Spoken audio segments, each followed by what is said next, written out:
The proceeding will start shortly.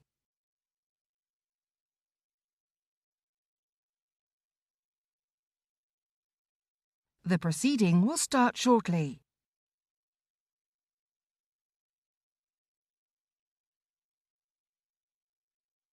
The proceeding will start shortly.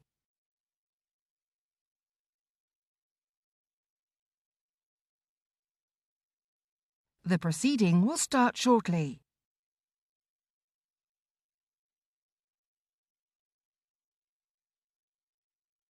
The proceeding will start shortly.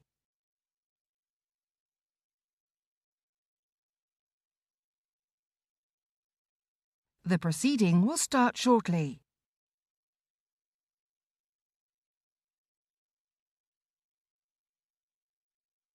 The proceeding will start shortly.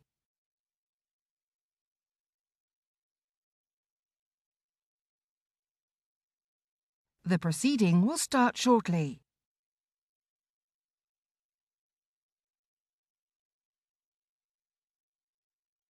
The proceeding will start shortly.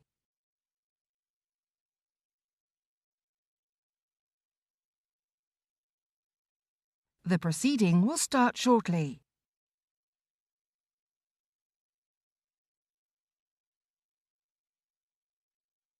The proceeding will start shortly.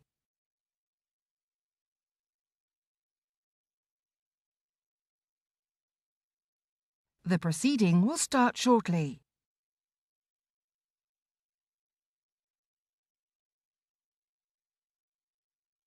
The proceeding will start shortly.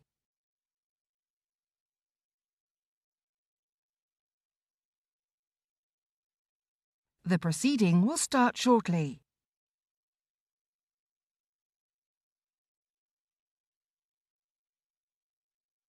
The proceeding will start shortly.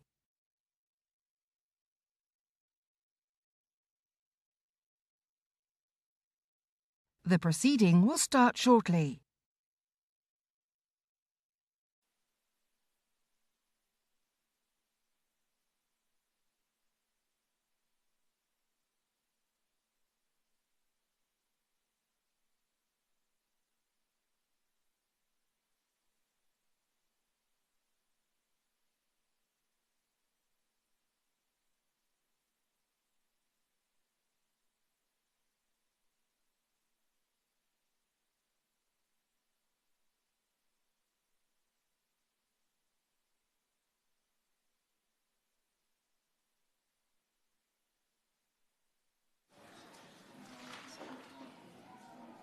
Okay, I better get started there. Order. Just before we start, I should point out that the Speaker had asked me to say that members who are able to bob and wish to speak during the debate should bob. If you obviously can't, we'll take that into account. I should also say there's about 13 backbenchers down on the list to speak in this debate. I know it's about 3 hours, but that probably means we may have to impose a time limit, and at the moment, as guidance, I'd say you might want to look for around 7 minutes or something like that, given there's likely to be some interventions. Okay, I call Martin Day to move the motion. Here, here. Thank you.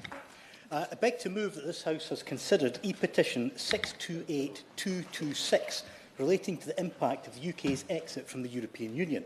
It is, as always, a pleasure to serve under your chairmanship today, Mr McCabe. This petition had, as at 11 a.m. today, attracted over 178,000 signatories. The number was changing by the minute, so it will be even higher now, and I would like to highlight that it remains open until the 18th of May, and I would urge anyone who agrees with the premise of the petition to add to the significant support it already has received. I am delighted to be leading this debate, not least because I wholeheartedly agree with the grounds for the petition and the petitioner's request, both of which state the benefits that were promised if the UK exited the European Union have not been delivered, so we call upon the government to hold a public inquiry to assess the impact that Brexit has had on this country and its citizens. It is time that the people of this country were told the truth about Brexit good or bad, we deserve to know how Brexit is impacting on trade, the economy, opportunities for young people, and how it has affected the rights of individuals. This can only be done by an independent public inquiry, free from ideology and the opinions of vested interests. Now, I had the pleasure of meeting with Peter Peckman, the man who started the petition last week. As an elected member of the European Movement's National Council and the manager of one of its local branches, Leeds for Europe, Peter is a passionate pro-European campaigner, and I'm delighted that he's been able to join us here today. I want to thank Peter and Leeds for Europe for their petition urging the UK Government to hold a public inquiry into the impact of Brexit, along with everyone who signed it, because it is these actions that have brought us here today for what I'm sure will be a very informative debate. Concerns have been raised that there has been no impact assessment carried out to assess the damage that Brexit has created, despite the Chairman of the Office of Budget Responsibility, OBR, saying in the long term it is the case that Brexit has a bigger impact than the pandemic. Would you take an intervention? Yes, certainly. The Honourable is making a very good start to this important debate. And would he agree with me that one of the sectors worst affected is the creative sector, and that many musicians across the UK have been in touch with us as their representatives to say how they've been negatively affected by the agreement or the lack of agreements between countries, and I do hope that he and others will refer to that in his speech. Martin Day. Thank the Honourable Member for that point. It's a very good point, well made, and I think the problem we have with this debate is that there are so many areas that have been adversely affected that even with a best part of 20 minutes I will be struggling to touch on them all, but I look forward to the other members extrapolating from the points we start from. A public inquiry has, however, been set up into the UK's pandemic response, so it is reasonable, and I would suggest sensible, that one is also held into the impact of Brexit. The public have a right to know. Putting aside that support for Brexit is at its lowest since the referendum, the impact that leaving the EU has had on the UK needs to become common knowledge. We need to know where we are before we can plot our way forward to where we want to be. Yes, certainly.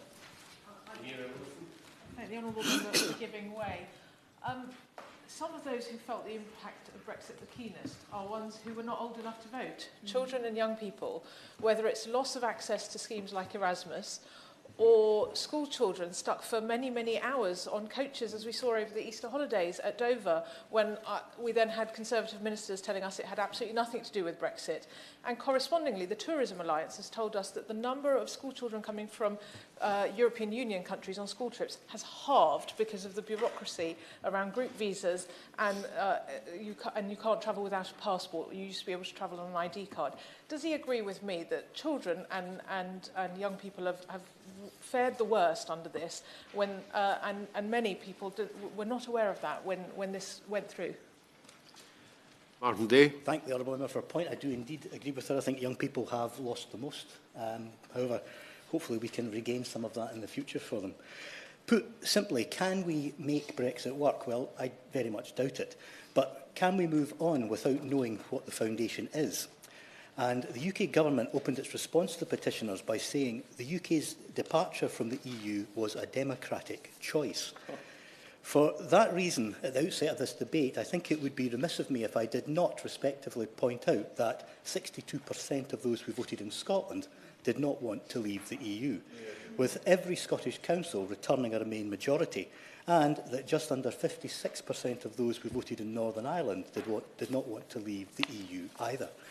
It will come... Yes, certainly. Allowing me to speak, but does he agree with me that transparency is the key to all good governance, and without knowing what the impact is of leaving the European Union, we will never be able to resolve the issues that we have at this moment in time? Thank the Honourable Member. I think that's a very good point, and one which I will be making as well in the debate. It will come as no surprise to anyone that as a citizen of one of those nations I just mentioned, that these figures do not seem very democratic to me. Now, it's not my place to comment on the Northern Ireland situation, particularly... I'm sure you will. Particularly pertaining to the added complexities of what was the Northern Ireland Protocol. However, I can say in truth that the whole Brexit saga lays bare why Westminster is, in my opinion, unfit to govern in Scotland's interests. Hear, hear. Indeed, it not only has the Brexit debacle blown apart the case for Westminster control, but the ensuing debate has shown beyond doubt that the two major Westminster parties are committed to the damage that leaving the EU is having on trade and economy across the UK. Yes, just one moment. As well as the opportunities for our young people and the rights of individuals. I'm giving way, and I apologise for jumping in on him quite so fast, but he's making lots of really important points. Does he agree with me that one of the most valuable features of a democracy is that it has the potential for error correction, and that you can therefore take into account that if people's minds have changed, as is increasingly the case with Brexit, then the only logical thing to do is to actually change the decision that has caused people to change their minds? It's a very good point. In a democracy, people always have the right to change their mind, and that is something we should bear with us at all times. But before moving on to just some of the evidence of how Brexit is negatively impacting on these issues, I want to mention that the UK government's response also said the UK-EU institutions are functioning as intended. Now, if that is the case, and considering the democratic will of the people of Northern Ireland was not met, it begs a question as to why it took so long for the UK-EU institutions to reach agreement on the Windsor Framework. This breakthrough was surely not intended to take nearly 7 years. It is, of course, disappointing that a similar deal to Northern Ireland has not been afforded to Scotland. But that is not for discussion here. I'm sure we can have fun with that issue in months to come. However, given the length of time it took to negotiate such a critical agreement, can the Minister tell us what progress has been made on negotiating re-entry to European projects that all 4 nations were removed from, such as Horizon Europe, Copernicus, Euratom, the European Arrest Warrant, and access to Europol and Schengen information systems? It would be helpful if the Minister could also take this opportunity to explain why both the European Scrutiny Committee and the European Affairs Committee are currently holding inquiries into the new UK-EU relationship, and perhaps give us an indication of when we can expect to see these findings published to hopefully evidence the UK government's claim that the UK-EU institutions are indeed functioning as intended. Moving on to how Brexit is affecting trade and the economy, the Trade Secretary recently announced that the UK had reached agreement to join the Comprehensive and Progressive Agreement for Trans-Pacific Partnership, sometimes referred to under the acronym CPTPP, or otherwise known as the Pacific Rim Trade Deal, which will allow zero tariffs for 99% of goods exported to the bloc. Although this agreement has not yet been signed, in her excitement, the Trade Secretary claimed it would open up our economy. Good news, you would think. However, in the course of this announcement, she also said we should not keep talking about Brexit. Well, today's debate might disappoint her, as it shows Brexit remains a live political issue, and I align... Yes, just let me finish the sentence and I will happily do so. A live political issue, and I align with the opinion of the petitioners that it will continue to be at least until the facts are known, and probably for some time to come afterwards. I'll happily give way to the honourable member. I thank the honourable member for giving way. And just on the point of Brexit being on the minds of everyone, in my constituency of Battersea, this still remains an issue. For them, Brexit really has been an unmitigated disaster. Our economy is not growing, our rights and protections are now being infringed, and more importantly, Britain's standing in the world is also a challenge. I've called and asked on the government to produce a cumulative impact assessment on the impact of Brexit. So does he agree with me, as part of any public inquiry, it really must look at the cumulative impact that Brexit is having on our constituents? I thank the honourable member. I'm happy to agree with that. The more I learn, the more I realise there is no such thing as a good Brexit, and I think we're all seeing that very clearly. The Trade Secretary's reason for saying what she did could be because, according to the UK Government's own scoping assessment, the shiny new CPTPP trade bloc deal will only bring 0.08% increase in GDP over a lengthy 15 years. with the House of Commons Library reporting that the economic benefits of the CPTPP membership appear to be small. It falls well short.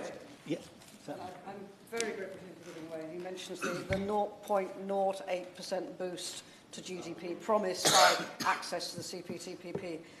But surely, in all honesty, now the time has come, for the sake of our economy, to stop burying our heads in the sand. We can't just multiply excuses. We've got to face the reality that Brexit is part of the problem.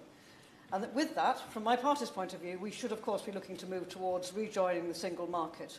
Yeah. But the first part of this is to recognise that there are multiple causes, and Brexit is a critical one of them.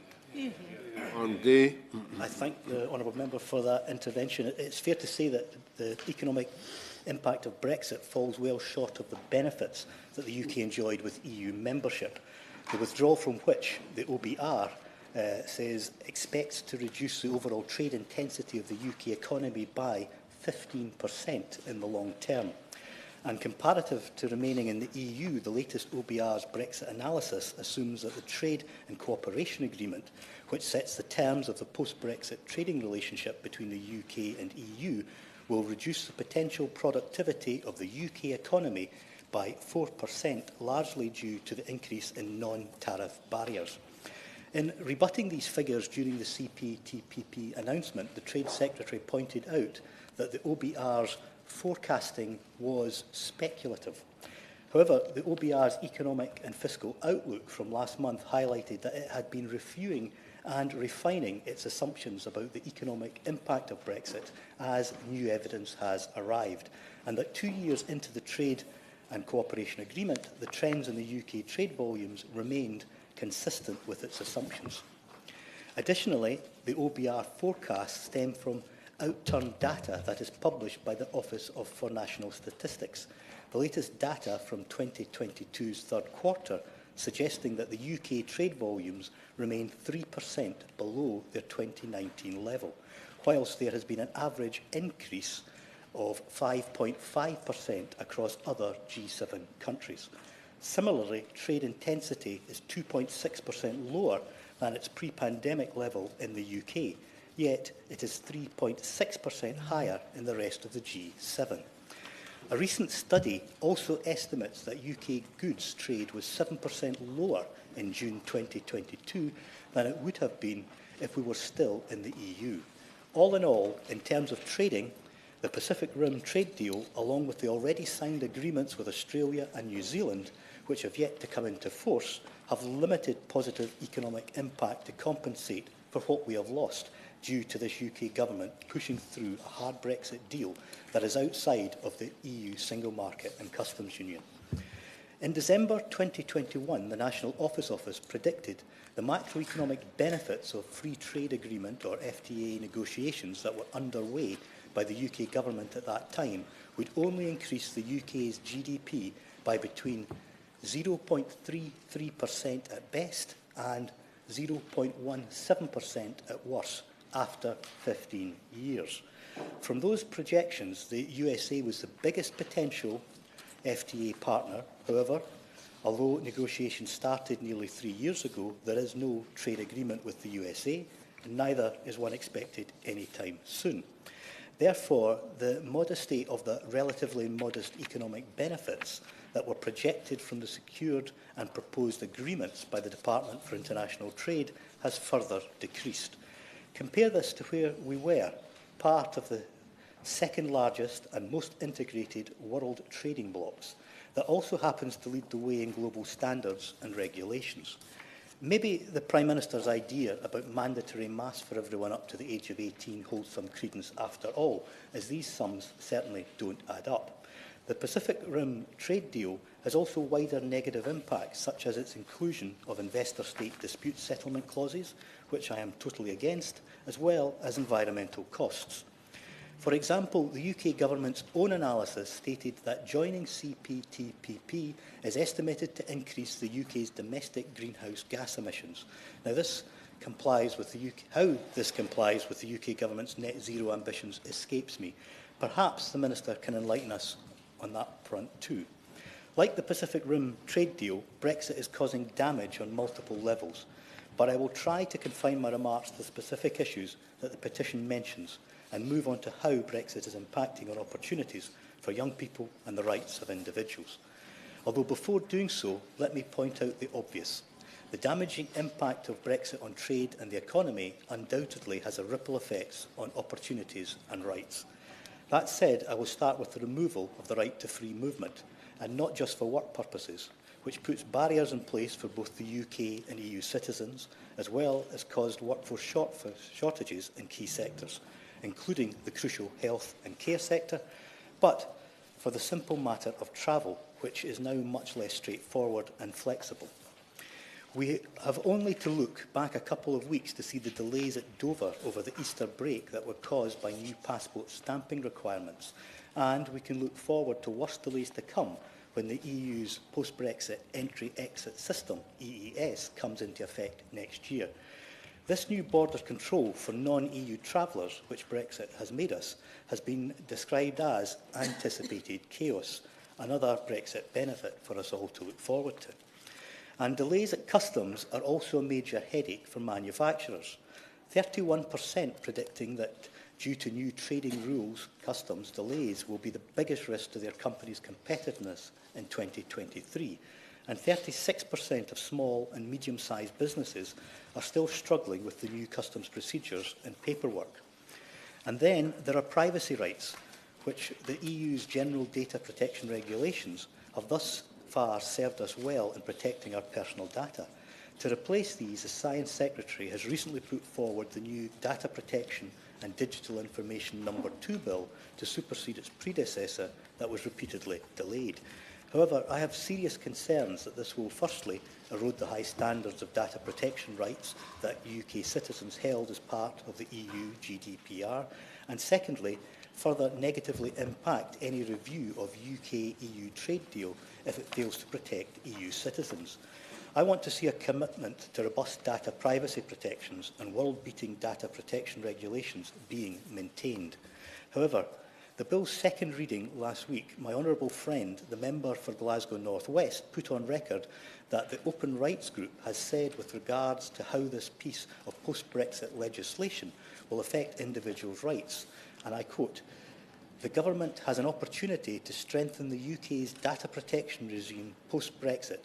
However, it is instead setting the country on a dangerous path that undermines trust, further economic instability and erodes fundamental rights." Back in 2016, the Vote Leave campaign described EU regulations as excessive red tape. But like it or not, regulation is essential, not just for the EU single market to function, but also to protect workers. Moreover, the UK government's retained EU law revocation and reform bill, which was brought forward despite not knowing exactly how many regulations it would affect, will enable the UK government to abandon vital legislation that has protected people's rights for almost 50 years. During committee stage in the Commons, my honourable friend, the member for Argyll and Bute, tabled many amendments that targeted multiple issues in this bill, including around workers' rights, food standards, consumer safety and the uncertainty facing businesses. It is frankly a disgrace that these concerns were ignored by the UK government and that all SNP amendments were voted down by Conservative MPs. Regarding the impact of Brexit on opportunities for young people, it is no exaggeration to say it has removed their access to a European, if not global, labour market. Instead of prioritising young people, enhancing their opportunities and widening access to positive destinations to ensure they get the best possible start in life, Brexit has stolen these prospects for success. Yes, certainly. Would he agree with me that the particular impact on school trips has been enormous and that that has a knock-on effect, not just on our local economy here in London and across the UK, but also tends to narrow the horizons in terms of friendship forming and all those important intangible benefits of doing school trips abroad?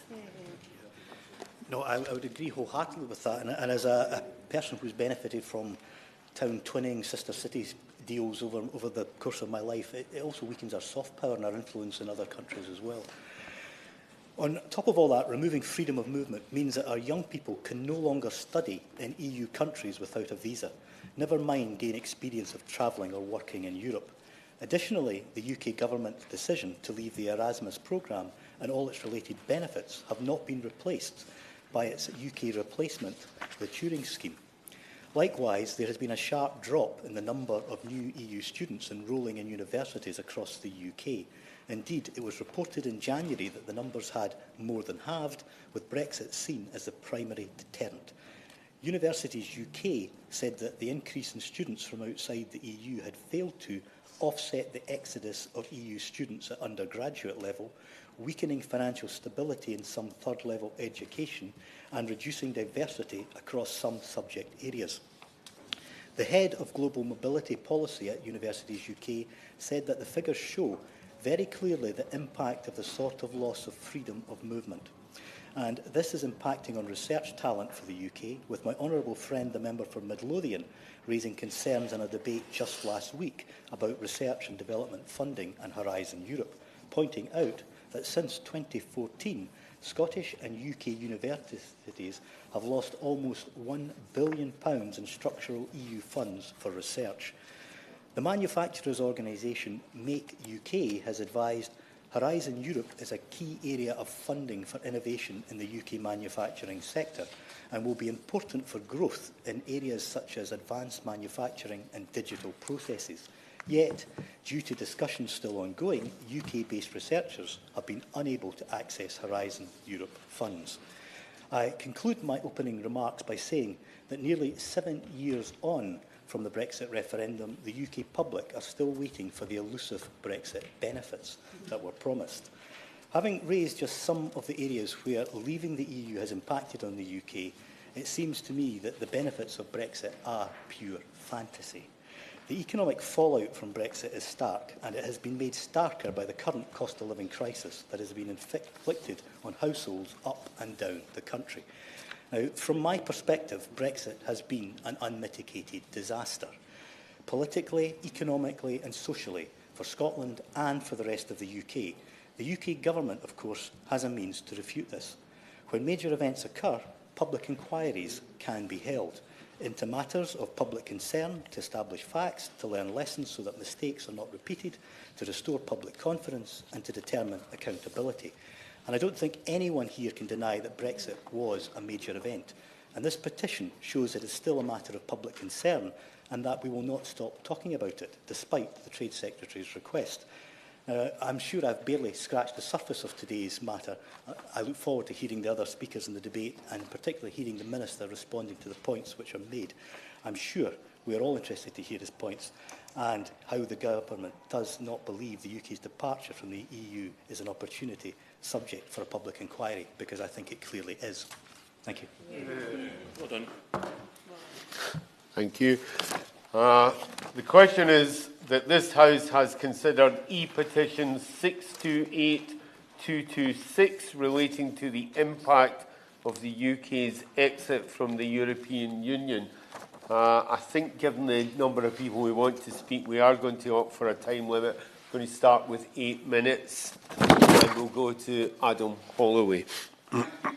It's a great pleasure to serve under your chairmanship. When 65% of the people in my constituency, Gravesham, voted in the 2015 referendum, they cast their votes in favour of leaving the EU, and they did so in the expectation that their views would be respected and in the hope that the government would have the guts to make a success of it. In these ambitions, my constituents have not been well served. Their clear instructions to us here in Parliament were not respected. For years, the government, with a collusion of the civil service, treated Brexit as a gigantic strategic mistake by the people of the United Kingdom, and they saw their role as one of damage limitation. But in 2019, the electorate had the chance to speak again, returning Boris Johnson with a huge majority, and he respected that mandate and was finally able to deliver Brexit. It's fatally depressing, really, to be here again, ostensibly debating whether or not the benefits of Brexit have been delivered and if there should be a public inquiry. But in fact, in reality, I think we're really arguing today about whether or not we should ever have voted to leave the EU or if we should rejoin. To me, the single most important benefit of Brexit has been realised, leaving aside some slightly unhappy compromises in the Windsor framework, because our sovereignty has been repatriated. Many Remainers seem to view our desire to govern ourselves as at best an outmoded and abstract concept, and at worst a front for baser impulses. Do you know, I came in here earlier, and I took one look at all these articulate advocates of remain or rejoin, and I thought that in the interest of my blood pressure, which I tested this morning, I'm not going to do it. No, I'm not going to. No, sorry. No, I'm sure you can address that in your speech. We've heard a lot from you on the subject already. But it's easy to undervalue sovereignty if in the areas in which it was surrendered to the EU don't actually impact your life. It's easy to disdain patriotism if you're economically and socially mobile and derive your self-worth from a well-paid job, or if your life is made easier by cheap labour as a result of free movement. But in my constituency, EU membership has brought with it social problems, pressures on housing, both in the social and private sectors, an enormous stress on public services, and a sense of disenfranchisement. My constituents aren't crazed nationalists, but are hard-working people who voted to take back control over the laws that directly affect their quality of life, and to have the right to vote out politicians who make laws that don't work for them. This power is important to them, and it's important to me that we deliver on that promise. In terms of the economic benefits of Brexit, we should have the courage of our convictions and stop being so cautious. It was encouraging to hear Jeremy Hunt unveil his post-Brexit reform of financial services, which aims to give us a regulatory framework that meets the needs of our financial services industry and which could respond effectively to emerging trends. With the freedom to diverge from EU law, we can now make substantial changes in many areas to things like the regulation of insurance firms. The risk margin, a capital buffer that insurance companies must hold, will be cut by 65% for life insurers and 30% for general insurers, and their eligibility of assets that life insurers can use to match their liabilities will therefore be broadened. This will free up capital for investment in the UK economy and improve the competitiveness of the important financial services industry, bringing benefits to consumers. But the government must stick to its promise to make substantial legislative progress in this area over the course of 2023. Reform of the financial services regulations is just one area where we now have the freedom to extricate ourselves from a regime that was not designed with our best interests in mind. But there are a host of opportunities we must now seize. We must make progress with the retained EU law bill, and we must take advantage of our freedom from EU control of state aid, and we must make sure our immigration system works for the people of this country. It's a difficult task to disentangle us from a heap of legislation we did not choose, but it's a vital job, and we should be bold and move quickly. Thank you. Thank you very much. I call Vera Hobhouse. I want to congratulate those who have made sure that this petition is come to this House and we are debating it today, and for the excellent opening speech.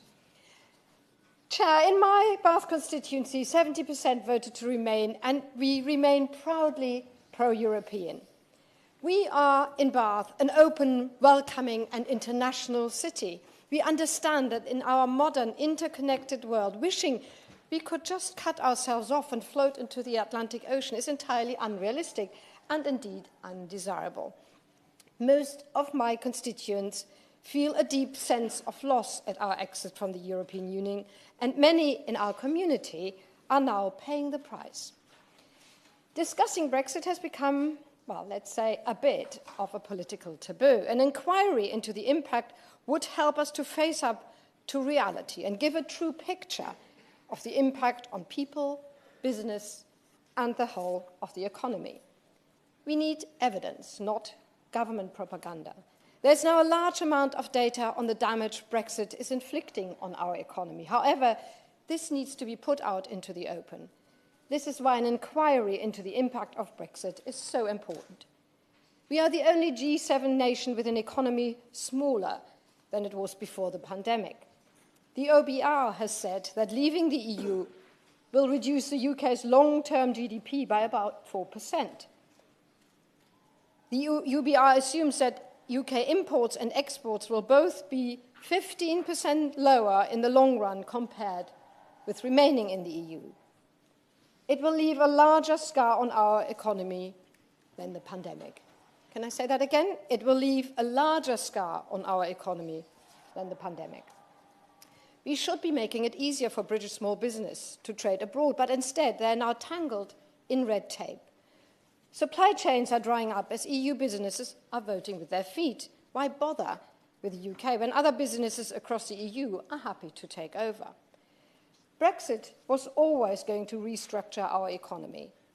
The blunt reality is that fine-tuning and tinkering on the edges of our trading relationship with Europe will not be enough.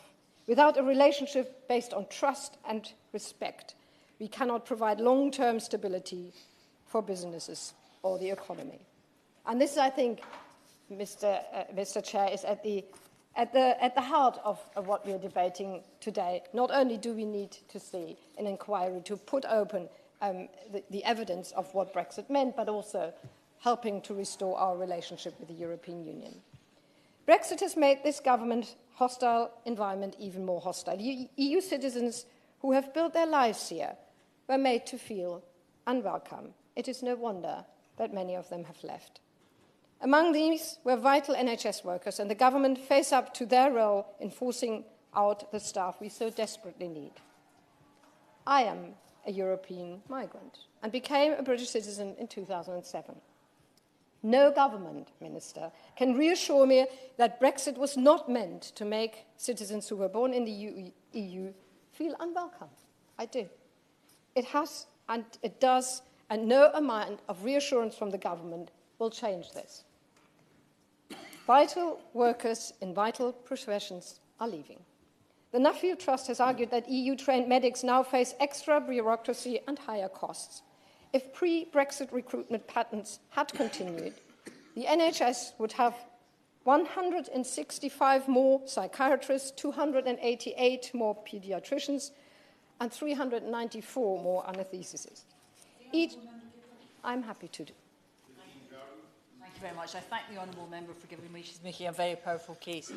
Would she agree with me, however, that it's across the board in employment we are seeing that gap appearing because we've lost so many European members from our workforce? In my city of Edinburgh, before Brexit, 50% of the workforce in hospitality, a vital industry, came from other European countries.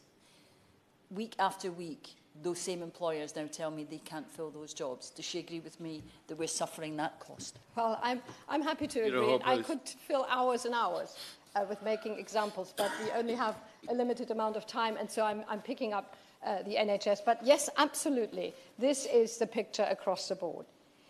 Each of these vacancies are hurting communities as patients from the NHS patients face painful delays and waiting lists. Only 1 in 3 adults in Bath have been able to secure an appointment with an NHS dentist. Yet the government refuses to recognise EU dentist qualifications.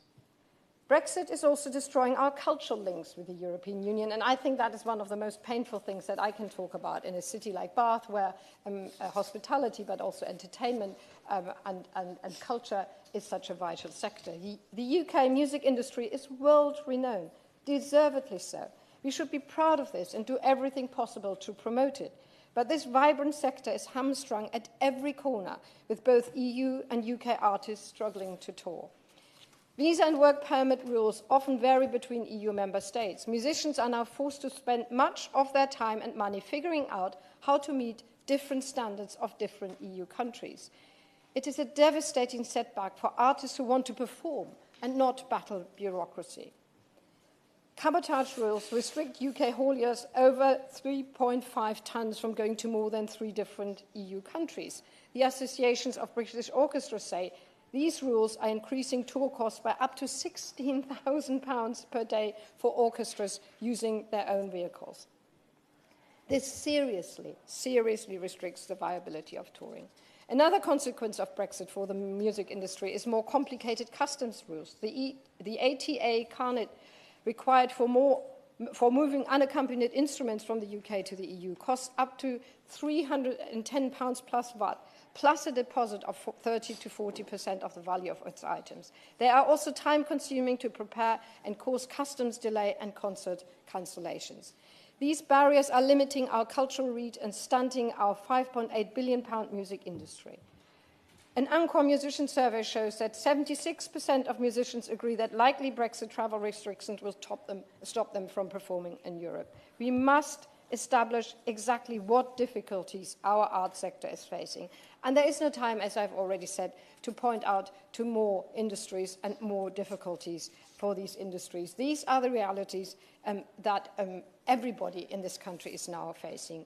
An inquiry is not intended to go over old ground from the years of Brexit debate. It should focus on the here and now without prejudice. The government wants to ignore the many difficulties created by Brexit and concentrate on what it classes as our Brexit freedoms. Let's compare what was promised and what has not been delivered. Covering up problems will not make them disappear. We urgently need an inquiry to establish the truth about our exit from the EU. If we are going to solve the problems, we first have to acknowledge that they exist. Thank you. Thank you. Call Flair Anderson. Thank you very much, Chair, and thank you to the Honourable Member for Linlithgow and East Falkirk for sponsoring this hugely important debate, and to Peter Packham for calling for the petition and organising this across the country. Over 180,000 people, Chair, have signed this petition now, including 439 in my constituency, and the numbers are rising all the time. It's a clear indication that the public's patience with this government's botched Brexit deal has evaporated, and they want answers.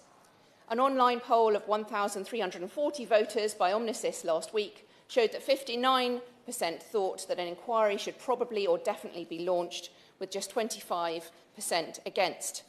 And we know why. It's because the government are not giving answers to the questions. It shouldn't need to take an inquiry to get these answers. Week in and week out, Labour has been raising the issues about the impact of Brexit. And I understand the frustration of the public and why an inquiry is being called for.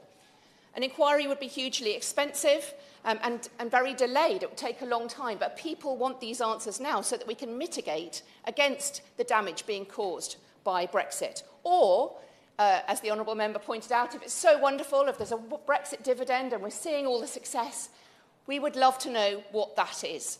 So whatever you think about Brexit, whether you support it or not, whether you think it's been good for the country or not, whether there's been a Brexit dividend that maybe will come in time but just not yet, everyone should support an assessment of the outcomes so far. It's been such a defining political moment of our time that we do need to know answers about what has been the result, and very importantly, to mitigate against any damage that is being caused. I actually called for a debate on this back in December 2021. I said, can we have a debate on the impact of Brexit and a region-by-region report? Now, the leader of the House, the then leader of the House, gave me this response. We can start prayers every morning with a celebration of Brexit. We should have the Brexit prayer and perhaps the Brexit song, because it's been a triumph for this nation and reassert its freedom. I'm not giving a very good interpretation of the then leader of the House's accent in saying this, but he said, I believe we have now happy fish, and that there's general celebrating and rejoicing across the country. This is the level of delusion, flippancy, not taking this issue seriously, that is very, very frustrating for people across this country, and why they have signed this petition in such large numbers. This cannot be the last word, just writing it off, just saying it's a success, without actually giving the evidence for that. So we need to know the impact because of the enormous political cost of this debate to our country. because big promises were made to voters before the referendum. Are those promises being delivered? We need to disentangle the impact of Brexit and COVID and the energy crisis and the cost of living crisis and Ukraine, so that it cannot be just written off that any problems that we're facing as a country are because of Ukraine and the cost of living crisis and COVID, rather than finding out what is the impact of the cost of Brexit.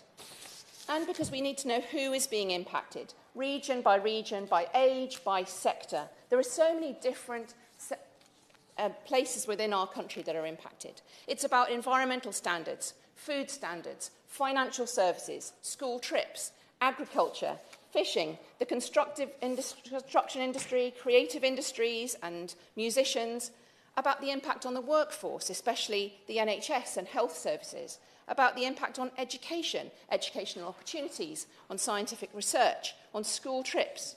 It's about security and the loss of businesses. All of these things are never being brought together by the government, so we cannot hear the cumulative impact on all these areas. Many different think tanks and researchers are giving us the costs of Brexit, but again, we're not hearing those definitive answers, although Labour are asking for them again and again. Bloomberg says it costs the UK economy $100 billion a year. The IMF forecast will be the only leading economy to shrink.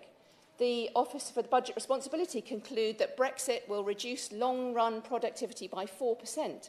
The Centre for European Reform said that by the end of last year, the economy was 5%, or £31 billion smaller than if we'd stayed in the EU. Surely, with these figures being quoted, we need to have a better, clearer, independent assessment of the facts. Red tape being faced by businesses is at a record high. Customs export declarations that businesses must fill in when moving goods from the UK more than tripled after the UK left the single market and the customs union, while import declarations have increased by 50% during this time. I've had several businesses in my constituency in Putney report exactly this, and we've lost 300 businesses in Putney, Roehampton and Southfields since 2021.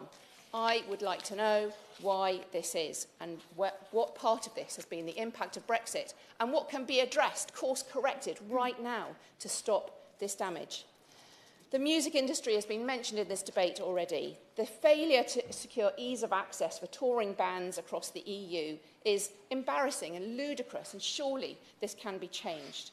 And school trips from the European Union and to the European Union by schools have been reduced. The School Travel Forum reported a reduction from 13,000 overseas trips in 2019 to just 2,500 in the first 8 months of last year. Obviously, part of that is COVID, but a huge part of that is the change in passport requirements and increasing costs for parents to have a visa that's increased the administrative burden, having that impact on school trips. And that can also be changed right now. Then there's the impact on the workforce. Many EU citizens who've left were key workers, the backbone of our public services. All working people should and deserve to know the impact on our healthcare facilities. Every healthcare facility I visit tell me that there's a clear impact of Brexit on recruitment and the delivery of healthcare. Labour keeps asking, keeps exposing the impact on working people, and the government must answer these questions. So to conclude, when the Minister comes to respond, I hope that he shows more humility than the former Leader of the House, who I quoted at the beginning of my speech. The government cannot run from scrutiny on Brexit forever. The public deserve answers. They deserve honest reflection, hard facts and figures, and a plan for putting right some of the worst damage of Brexit. And I hope to hear that from the Minister later. Thank you. Thank you. I call Amy Callaghan. Thank you, Mr McCabe. It's a pleasure to see you and the Chair. In summary, the people of East Bartonshire voted overwhelmingly to remain in the European Union, 71.4% to be precise, as did people right across Scotland. And this desire to remain, or now to rejoin the EU, has only risen in the years since Brexit, as each impact has cut deeper.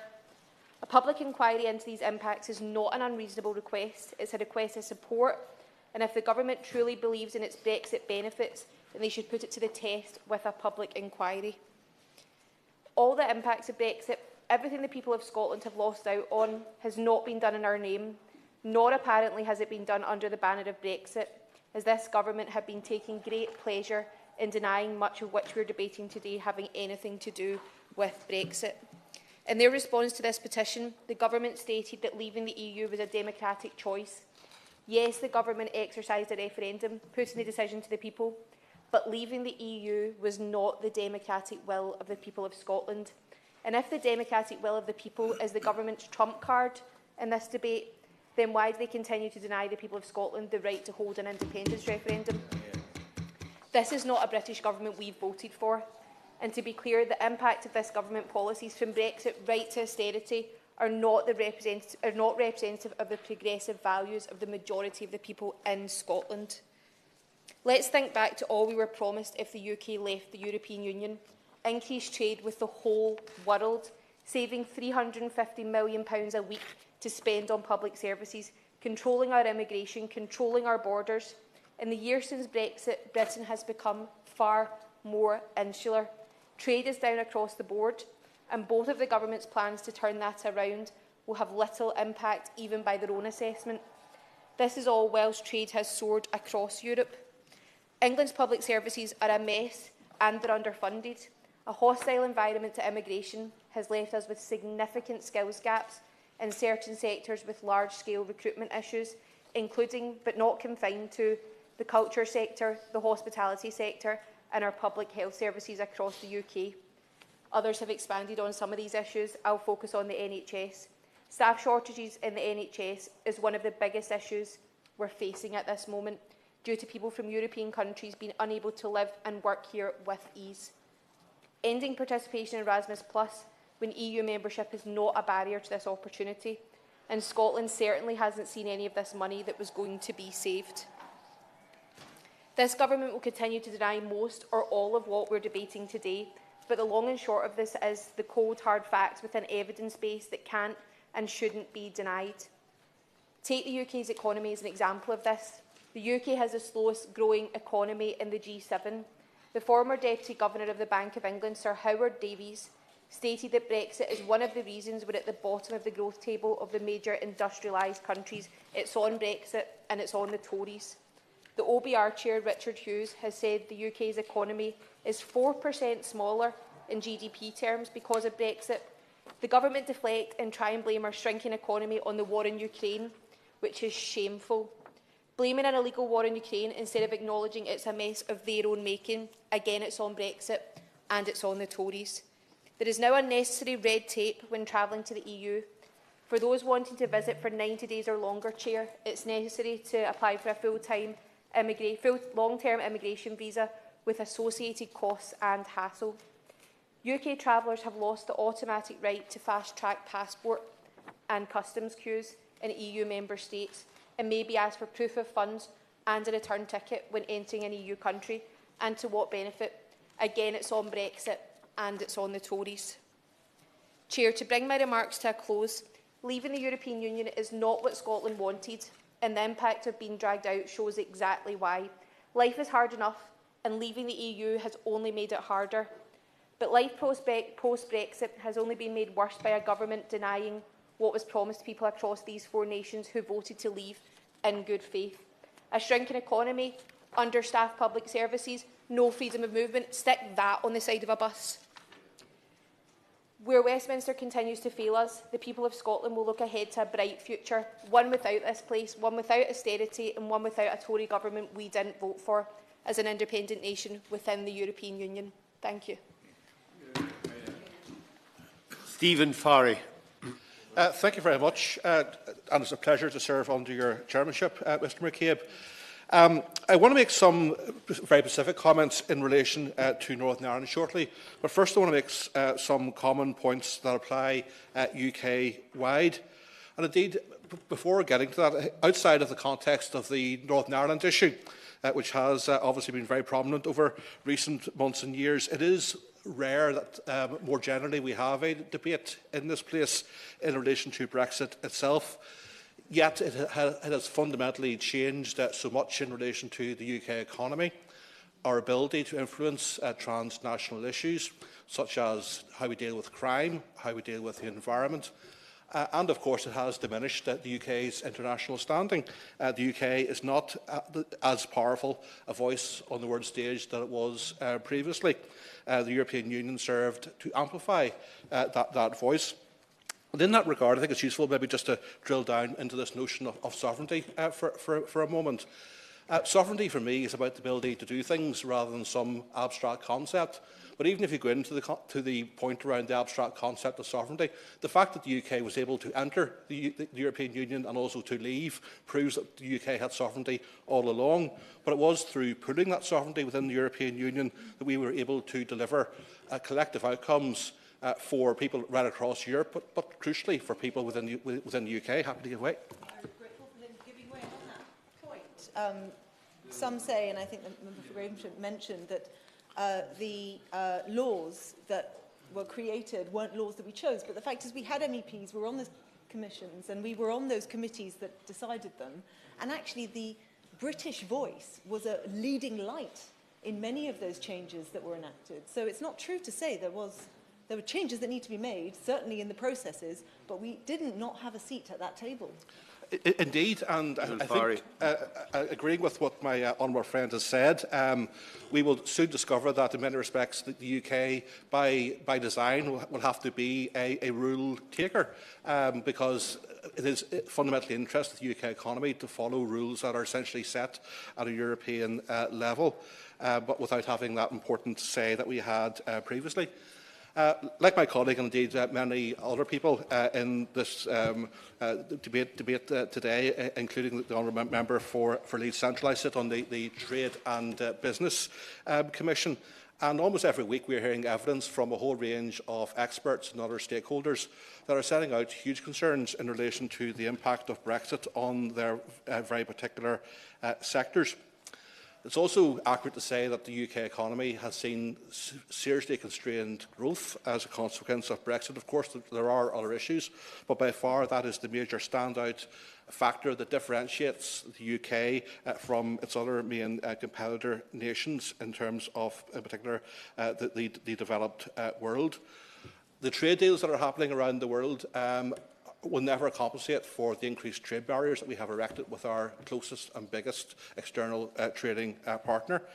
It is one thing to say that the European Union perhaps is not growing at the same rate in terms of international trade, but having a trading partner that maybe represents 30 to 40% of your international market, compared to something that grows from 0.1 to 0.2%, which on the surface may be a very radical change in terms of the level of trade, but it doesn't amount to the same impact in terms of UK business.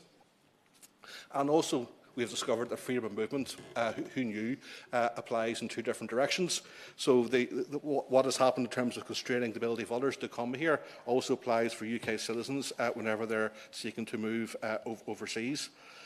I do want to focus a little bit in relation to the impact on Northern Ireland, and in some ways I sort of feel slightly humbled in this respect because we have had, at the very least, the benefit of the Windsor framework.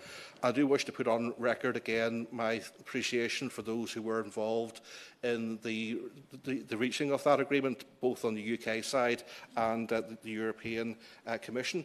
But at best, the Windsor framework is a soft landing for Northern Ireland, but Northern Ireland will still suffer many of the same issues that the UK as a whole is facing from Brexit, but also some further very particular challenges that are unique to our own geographical situation on the island of Ireland. If we look at the issue, perhaps the most apparent consequence lies in terms of our governance. And I've no doubt my colleague, the honourable member for Strangford, will take a different view on this whenever he speaks shortly. But for me, our governance worked based upon sharing and interdependence. It relied upon the joint membership of the UK and Ireland within the Single Market and Customs Union, and that in turn allowed us to have those interlocking relationships both within Northern Ireland, on the island of Ireland and within the UK, and allowed a balance of different identities to be expressed without that much encumbrance. However, a Brexit, particularly a hard Brexit, will pose some threats to people's sense of identity and create some degree of economic friction. The Windsor Framework has gone a long way to mitigate some of that. However, it does only apply to goods. It doesn't apply to the other fundamental freedoms around services, capital and the freedom of movement. Yes?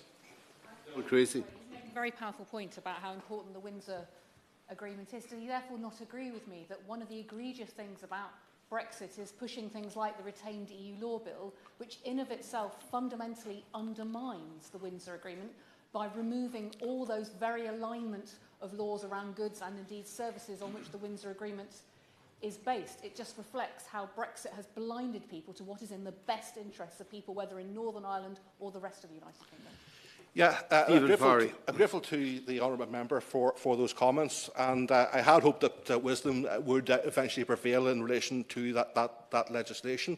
It is something that I feel is fairly, not just pointless, but is needlessly self-destructive and will pose particular problems to Northern Ireland, given that we currently don't have a functioning assembly, and if the current sunset clause at the end of this year still applies, we don't actually have the space to actually put in place successor pieces of regulation to cover for all the gaps that may or may not emerge. And there is also a very particular challenge to the fundamental freedoms that are set out in the Good Friday Agreement and also transposed in terms of Article 2 of the protocol, which has now itself become the Windsor Framework. And I suppose it is important to recognise that we are making these comments in the context of the 25th anniversary of the Good Friday Agreement, which happened earlier this month. And last week there was a major conference at Queen's University in Belfast, and we had the Prime Minister over there pledging his ongoing support to the agreement, praising all those who have got us to this particular point, without actually at the same time recognising that some of the policies that the government are pursuing in relation to Brexit, including retained EU law, are posing a major threat to people's rights in Northern Ireland. So beyond the issue around the movement of goods, there are issues in terms of access to labour and skills, which is particularly problematic in our economy. And like everywhere else in the UK, services are by far the largest aspect of our economy. The contrast on the island of Ireland is now becoming incredibly stark. Northern Ireland is going through major difficulties, not least due to our lack of functioning assembly and executive, but we are facing into a budget crisis. We have very sluggish economic indicators. By contrast, our friends on the other part of the island have actually are actually expecting a massive surplus, potentially as much as €20 billion over some of the next couple of financial years. They have much higher growth than Northern Ireland. Their productivity levels are much higher, and that is creating a major tension for an economy that does compete in that all-island context as well as a pan-UK context. Another point I just want to put on record, Chair, before I conclude, which is something I've no doubt other members will wish to pick up, is around the loss of European Union funding, which particularly was so crucial for some of the more marginalised parts of the UK, and I appreciate that's a particular factor in Wales, but also places like Merseyside, Cornwall, and simply what has replaced it through the Shared Prosperity Fund cannot compensate for what has been lost in that particular regard. And it is undoing, shall we say, what the government are notionally trying to do in terms of levelling up, because the money isn't simply there. The same thing applies in terms of research funding. One of the things the UK is internationally renowned for is the quality of our research and development, the quality of our universities and how we actually innovate. But again, through not actually being part of Horizon Europe, we are losing opportunities. And it's not simply a matter of the funding, important as funding is, it's the international collaboration, it's the networks. If you speak to any scientist, they will say that all this has to happen at scale and you have to be part of those networks. And the UK is going through a process of needlessly marginalising itself. So I very much welcome this petition and would embrace an inquiry. It's only through properly discussing these issues and having an honest conversation that we can begin to undo the damage that has been done over the past few years. And I look forward forward to a mature reflection on what needs to happen to restore the UK's place in the world. Thank you very much. Sarah Green. Thank you, Mr. McCabe. It's a pleasure to serve under your chairmanship. For many of us, the impact of our exit from the European Union is clear, and painfully so. Business owners have struggled to navigate a new and confusing trade landscape. Holidaymakers have been met with queues at Dover, and shoppers have struggled to cobble together the produce to create a salad. Yet the government continues to deny that these issues have anything to do with their Brexit deal. The government's insistence on avoiding the obvious is deeply frustrating. No doubt it is this sense of frustration that has led so many people to demand the inquiry we're here to discuss today. I want to focus on areas where there can be little doubt that Brexit has had a negative impact on businesses, artists and musicians, and the care sector. Business owners are facing additional costs directly because of Brexit, and they've made their feelings on this clear to me. One expressed his frustration at the amount of time and money he now spends specifically on completing additional paperwork that didn't exist prior to our exit from the European Union. He wasn't the only one to describe the heavy bureaucratic load imposed on them by Brexit. The quarterly Buckinghamshire Business Barometer shows that a significant number of businesses in my area are facing these increased costs. One of their reports states that 42% of businesses in Bucks are facing higher costs as a result of increased red tape. Nearly a third are paying extra tariffs or taxes, and a quarter are paying the price for changes to their supply chain. For small businesses who cannot afford to outsource or employ someone to deal with the additional red tape, the strain can be immense. More than one small business owner locally told me that they were on the brink. Chesham and Amersham is also home to a significant number of artists and musicians who previously drew a chunk of their income from touring in Europe. As other members have alluded to, in sharp contrast to the freedom these artists previously had to tour, they have to apply for visas and work permits, and the instruments and equipment they need also often require additional paperwork and permissions. One constituent who works for a prominent opera company told me that the extra burden they now face makes it much, much harder to put on a show, potentially prohibitively so. I want to finish by sharing the experience of a care company that serves my constituents. Its owner recently told me, in very emotional terms, how most days he has to tell someone he cannot provide the care they are seeking for a loved one because he just can't find the staff. The loss of skilled workers from the EU is having a direct impact on our ability to care for the sick, elderly and vulnerable. Our health and social care sector needs more staff, and while we should certainly invest in training more here in the UK, this will not address the immediate shortages we're facing today. The impact of our exit from the European Union has been wide-ranging. The many members of the public it has affected, both personally and financially, deserve honesty and accountability from this government. We cannot begin to fix things until we have an honest appraisal of Brexit's impact, and it's why we need an independent inquiry. Thank you. Jim Shannon. I'm not sure if I've been decided about cheering as much when we're finished, but that's by the way. Look, the thing is, we hope to have an engaging debate, conversation, and we'll hopefully we can agree to disagree on some of the things. The honourable gentleman's away, by the way. I have probably some things to say and some outstanding things still to find. But can I thank the honourable member for Lithnagow and East Falkirk for introducing the debate for the petition, and he did that very, very balanced, and I thank him for that. I probably think that's maybe as far as we can go on that one. We'll have some differences of opinion in relation to where we are, but I'm a stark believer in democracy and the democratic process. Whatever that process will be and whatever the outcome of that is, I believe in democracy. It's a foundation which my party, the DUP, was built on. So I wholeheartedly believe in the results of the Brexit vote. I voted for Brexit. My constituency of Strangford, just for the record, voted 56% to leave, 44% to stay. Every person, certainly not every person, most of the people in Portavogie in my constituency, the fishing village, they endorsed Brexit by over 90% of those who cast their votes. So there is a wish to see Brexit delivered for my constituency of Strangford. I'm also, however, the first to say that my full support lay with exiting the EU.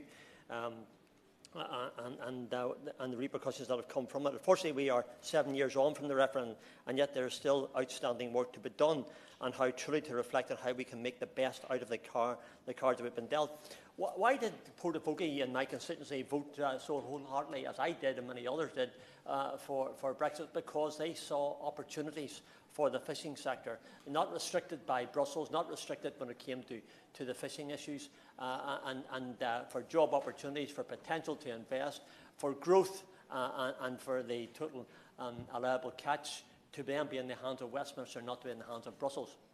All those red tape things over the years were issues that we felt particularly strong about. So for that reason, Portavogie and my constituency also felt it was important to move forward. The agri-sector, and I make this point as well, I'm very conscious of time, Mr Chairman, and I'll probably have to curtail some of my speech because of the time issues. The agriculture sector that is so important to my constituency of Strangford, that in itself, but not just the factories that we have, but also the farmers who sell their dairy products into Lakeland dairies, for an example, and then the market. We have some, I think, between 5,000 and 6,000 workers in the factories and also from the farms. But what Brexit did give the opportunity to Lakeland dairies to gain other markets across the world, and they have advanced that with some zest, enthusiasm and energy, and I'm very supportive of them, as indeed I know others are as well. So the opportunity to sell their products in the Far East, in South Africa, in South America, and indeed across, and the markets are still retained for Europe as well. So, Mr Chairman, I don't think it's possible to have a conversation about the UK's exit from the EU and not dismiss or not discuss Northern Ireland. Rightfully so, we all have different opinions, and today we'll have to agree to different many things. But what is best for the UK, but more importantly, what is best for our constituents? So I'm no stranger to saying how wonderful my Strangford constituency is. I think it's the most beautiful constituency in the world, and that's just the way I feel. And I will maintain that as long as I can. So important to me, and I will always work to ensure the best for them, the best for the single-parent family, the best for the local dairy farmer, the best for the working-class family of four, and the local business owner, and many, many more. It became blatantly clear to me, to many of my constituents, that the many plans and policies that the UK government had set out for Northern Ireland was simply not going to work, whether this was through Theresa May's Chequers Plan, the Northern Ireland Protocol Bill, and indeed the Windsor Framework, which my honourable friend and colleague from North Down referred to. We have a difference of opinion. We're still friends, by the way, but we have a difference of opinion, and there's no harm in having a difference of opinion. Northern Ireland is still not where it needs to be, and for me and my constituency, it's simply not good enough. There is still work to deliver. When the protocol was introduced in 2021, this meant a significant change in the constitutional status of Northern Ireland, which suspended the Article 6 of the Act of the Union. For me and for my constituency, the constitutional position is really, really important. We may have a difference of opinion in relation to that, but for my constituency that I want to represent in this House today in Westminster Hall, indeed in the Chamber when the opportunity arises, it's really important. It was supposed to protect the integrity of a new regime in Northern Ireland. The burden that was and is still on local businesses in my constituency has proven as instrumentally damaging to them, and still it often feels as if we are no further forward. On paper, the Windsor Framework did sort out some of the green lane issues, but it hasn't sorted out all of the outstanding issues which we really need to have. And that, for example, I make the point about agriculture, about the sector, about the cattle sales of my constituency of Strangford in the Mid-Down and North Down and South Down as well, where our sales for cattle and sterling across the water and also in northwest England are so important. Yet no, we're still subject to some of those rules under the Windsor Framework. And indeed, if they don't sell their products or their cattle, then they have to put them under quarantine for 3 months. Just one example. the other issues that are outstanding, which again is not a Brexit issue, but it's certainly a framework issue, and that's the legal opinion of the storm and break. All the legal opinion that we've got back tells us that the storm and break is not binding. The legal opinion that others have got back, be it the Orange Order individually, where it be the LCC across the water, or even the ERG here and others, the legal opinion is not binding. But one classic example, and I give this example, and I'm very conscious of time, still not good enough, was released in the newsletter paper just last weekend. A haulier from Randallstown has spoken to the newsletter on the impacts of the so-called green and red lanes we're having in Northern Ireland trade. He stated, and I quote, "The notion of a red and green lane is very binary. As far as haulage is concerned, there is no green lane between GB and Northern Ireland, none whatsoever. The only green lane is between the EU and Northern Ireland via the Republic. This is a reality for Northern Ireland and must be recognised by the Secretary of State and the Prime Minister." And he also added, in many cases, it could mean the business asking, can I actually do this work? And that it could ultimately come to, can I actually survive? So that's a question on the lips of Northern Ireland hauliers. They don't see the benefits of this just yet.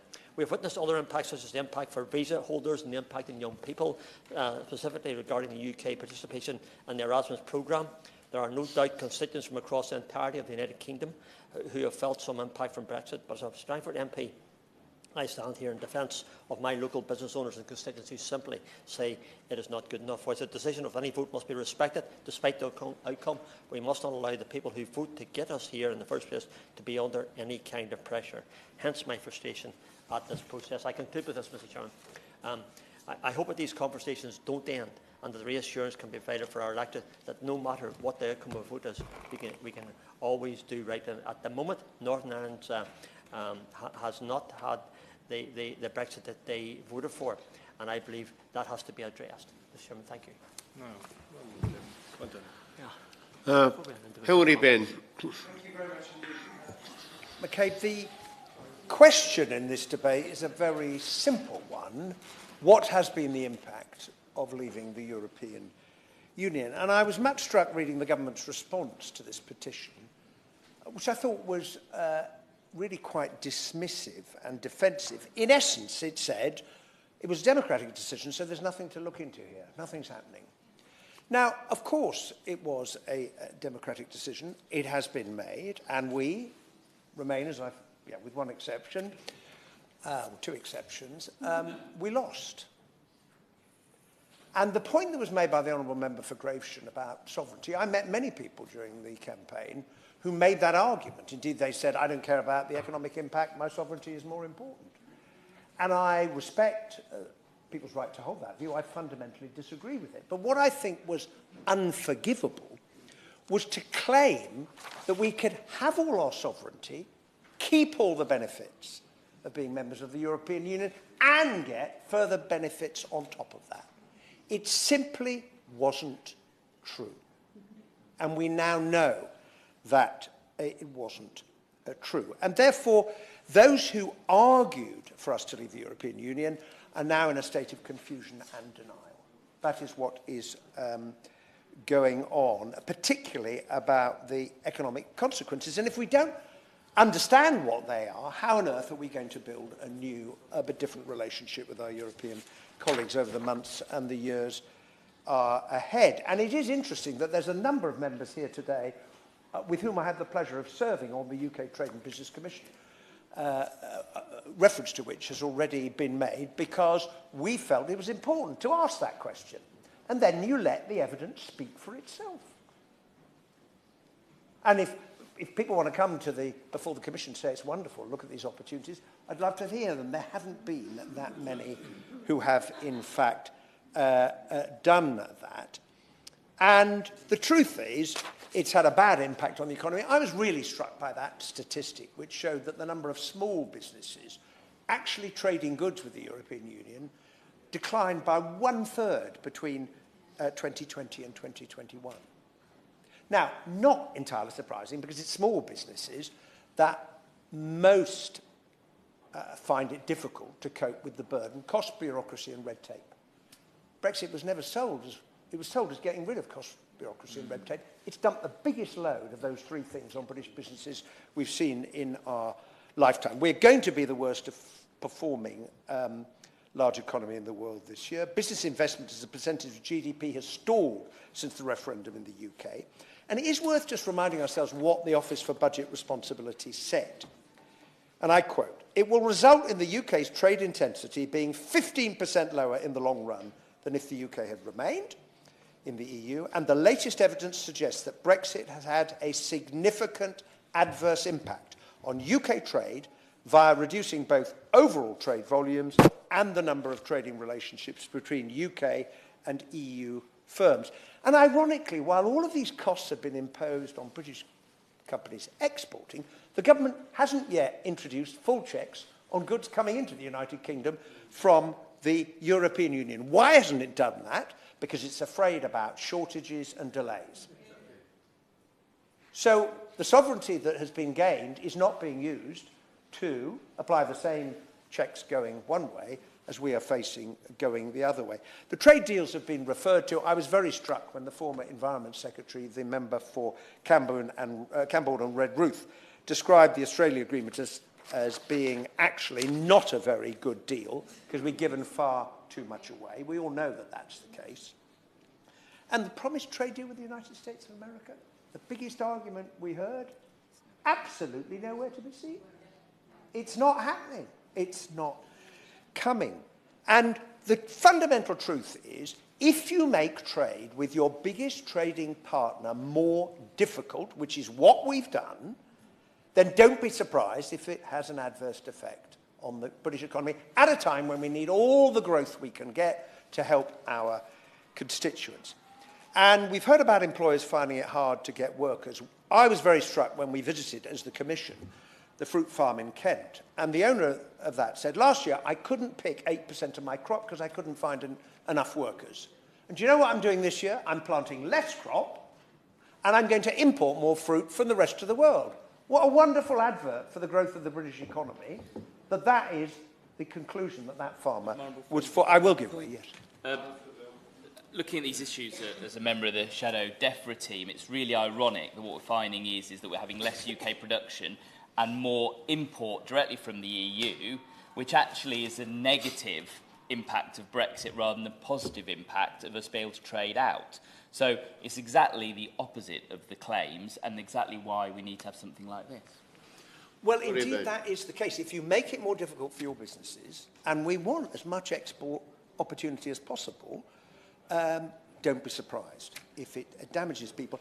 And the other irony about sovereignty is the government said we're going to use our sovereignty to introduce a British version of the REACH chemicals regulation.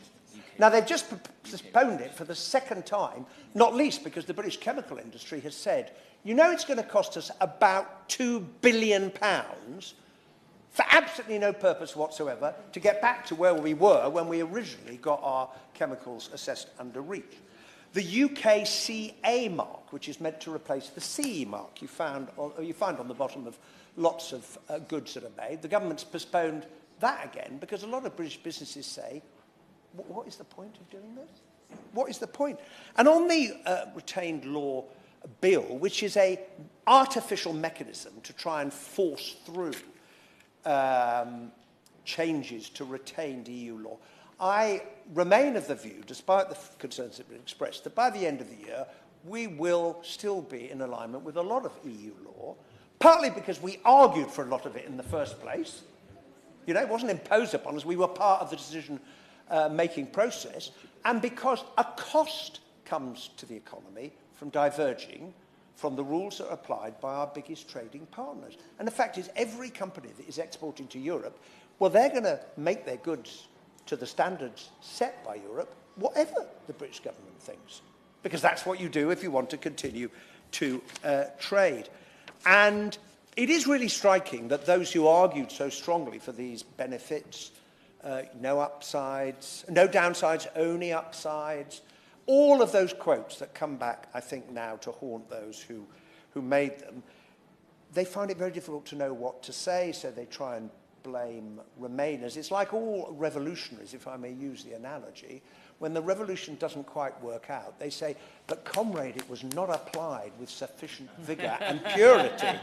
An argument that some members in the chamber may be more familiar with than others. And The truth is that, and this is the hard part of this debate, is we cannot simply reverse what has happened. It is very striking that when I look at not the governing party, but the major other parties represented in the House, with the exception of the SNP, who want another referendum for another purpose, none of those parties are saying we should have a referendum after the next election to see whether the British people want to change their minds. Because you can't reverse it just like that. And we know that. I looked at the words. The Green Party say, rejoin as soon as the political situation is favourable and the right terms are available. I think that's an interesting observation. The Lib Dems, as I understand their current position, rejoin the single market once the ties of trust and friendship are renewed. And the truth is we're going to have to build a new but a different relationship with the European Union. It's going to take time. Who knows what it will look like? Who knows what this country will look like in 10 or 20 or 30 years? But in order to do that, we have to be honest about the effect that this change has had on our country and our economy. And that is why this question needs to be asked. Thank you, Chair. And it's a pleasure to follow the Honourable Member who chaired the Brexit Select Committee so effectively when I was a member. As we have heard, nearly 178,000 people have signed the petition, and I'd like to thank each and every one of them, and also my honourable friend from the SNP for securing the debate. Now, it would appear that the UK government does not believe that this is an appropriate subject for debate. People watching at home will have realised, of course, that we are now in the second chamber holding the debate, not in the main chamber, and we're not holding it in government time either, for that matter. And they don't seem to believe that Brexit is a subject for a public inquiry. Now, I appreciate that many government supporters will want to leave the division of the Brexit years behind. Brexit is done and dusted, they say.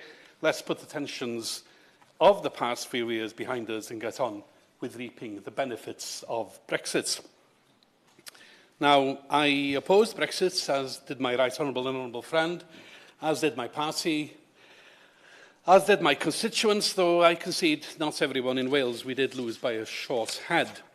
But now, a recent poll by Focal Data shows that the number of people regretting their decision to leave outnumber remaining Brexit supporters in every constituency in Wales. Every constituency in Wales is now of that opinion, apparently. But as to Brexit's benefits, well, I would dearly love to see some benefits from Brexit. Brexit's benefits would suit the people of Wales fine, just fine. But as yet, those benefits of Brexit are singularly elusive. The government face at least two ways on this. They say, well, Brexit is an event which is over and done with, so setting us upon the sunlit uplands, let's get on with it. Or they say it is an ongoing process, and at some undefined points in the future, those benefits will appear. Well, I think they can't have it both ways. They can't have a process and they can't have an event. It's one or the other, and quite obviously, Brexit is a process which at the very best is bogged down and not delivering, or at worst is a process which will deliver nothing but further chaos, further decline and further poverty. With trust in the government at such a low, the Conservatives and their friends continue peddling the Petitions myth that the UK's economic malaise is the result of the war in Ukraine or the aftershocks of the pandemic, etc. The facts of international comparisons on inflation, on growth and a host of other measures actually are against them. As we heard from the member for Gravesend, now inexplicably absent from his seat, finance is being favoured ahead of other sectors. Finance is being favoured certainly ahead of manufacturing. A practical example, the decline of the Welsh steel industry is being accelerated by a trade policy that deliberately strains supply chains. Now, at the other end of the scale, in my own constituency, the Menai mussel industry, which was thriving and thriving on the basis of exports mainly to Belgium, I should say. That Menai mussel industry has seen its business model wrecked by post-Brexit rules and has more or less disappeared in the short term at least. Welsh businesses are struggling to cope with mountains of Brexit red tape just to trade with our nearest neighbours. And many have, well, simply given up. One example which will interest the House is that of St Nurseries in my constituency, which I referred to in the Chamber last week. Now, St Nurseries exports live plants to Ireland. In my constituency and my right honourable friend's constituency, in the uplands, you can actually see Ireland. It's just over there. You can see the lovely green hills of Wicklow, and that's where the plants go. However, Neil, who runs St Nurseries, has found that the only practical way of exporting his plants is not directly to Ireland, which is just over there, but rather through England, through Belgium, through France, down to Normandy or Brittany, and then over the long sea crossing to Ireland. I raised this with the Secretary of State for Trade and Industry and Trade last week. And her response eventually was that he could always use the green lanes. Now, either she doesn't understand that the green lanes only go to Northern Ireland, or perhaps she doesn't understand the difference between the Republic of Ireland and Northern Ireland, or possibly she had no answer and in desperation was reaching for the first thing that came to mind, that is green lanes, but completely useless for my friend at St Nurseries. That is just one small practical example of a small businesses struggling with the effects of Brexit. Now, a first step towards understanding the Brexit debacle and what needs to be done would be an independent public inquiry into the Brexit campaigns themselves, I think. What was said, what was promised, what was delivered, what will never be delivered, who has benefited and who has lost out. Not least, as was referred to earlier on, in Wales, not least losing out on the EU funding, not least in the sector that's very close to my heart, the university sector, the problems that we have seen only this weekend around Horizon and rejoining Horizon, where the government apparently is demanding a rebate for the 2 years that we weren't able to join Horizon. Why weren't we able to join Horizon? Well, I'll allow you all to guess, but apparently we need a rebate for those 2 years where we weren't members of Horizon. When we have some answers to these questions, that's only then can we reckon up. If this government and their campaigning friends are so confident of the propriety, wisdom and value of Brexit as they seem to be, then they have nothing to fear. Thank you. Hear, hear. Hear. Callan Lucas. Thank you very much, Mr Dowd. It's a pleasure to serve with you in the chair, and I want to give my congratulations to Peter Packham for starting this petition and to the Honourable Member for Linlithgow and East Falkirk for introducing it with such customary eloquence. My Brighton Pavilion constituency has the second highest number of signatories to this petition, with 655 of my constituents signing it. And I know very well that many, many more than that support it. So I'm very pleased to be able to represent them here today. And one of that number, in an email about today's debate, wrote, and I quote, "I firmly believe that the public were misled systematically by campaigners for Brexit before the referendum. Although it's unlikely that the decision will be reversed, I believe that the record should show the truth, not a fantasy." Well, that short, simple message encapsulates some of the very many important reasons why I think we do need an inquiry and why I back the call made in the petition. And I do believe that if a sufficient number of people over time choose it, there is a way back into the European Union. That is the virtue and beauty of democracy. Now, the referendum campaign and the subsequent narrative about Brexit have been a litany of misinformation and disinformation. The infamous words on the side of the bus are just the tip of the iceberg, but let's start there. Whether that was the £350 million a week has been diverted from the EU towards the NHS. Well, as we've heard already several times this afternoon, the simple answer is no. The NHS budget in England alone has risen by more than 350 million a week since 2016, but that money has come from taxes, from borrowing, from squeezing other departments. It most certainly has not come from savings arising from Brexit, for the simple reason that those savings didn't materialise because the overall economic impact has been so severe. If the public hoped for a transformative sum for the NHS post-Brexit, they most certainly have not received it. Turning to the economy, during the Chancellor's recent autumn statement, he spoke for almost an hour without once acknowledging the economic catastrophe of Brexit. No reference to the OBR's warning that it will slash productivity by 4%, lead to a 15% drop in trade intensity, an 11% drop in investment, that it will increase food prices, deliver lower wages, workforce shortages, and the highest inflation in the G7. Now, I too am a member of the UK Trade and Business Commission, expertly chaired by the Right Honourable Member for Leeds Central. And since July 2021, we have been taking evidence about the impacts of Brexit. And as the Honourable Member has pointed out, we have not heard of these positive impacts that were claimed for it. To the contrary, what we've heard time and again is all of the evidence of the pain for small business in particular, and in particular why Brexit is seen as the primary reason we're the only G7 country still not reaching post-pandemic levels of growth.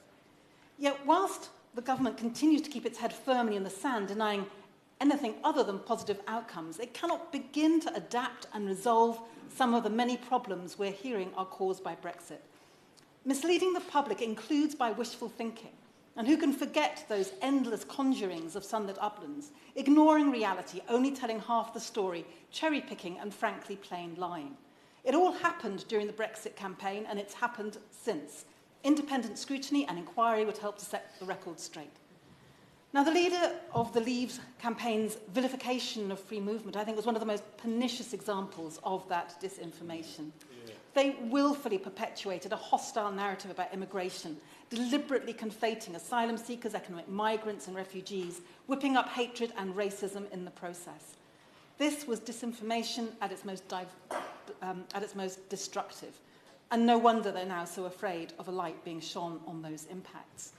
And that brings me to the issue of democracy, because in the wake of the referendum, I set up an initiative called Dear Leavers, and we went around the country visiting those places that had registered some of the highest Leave votes, and listen to people who voted Leave.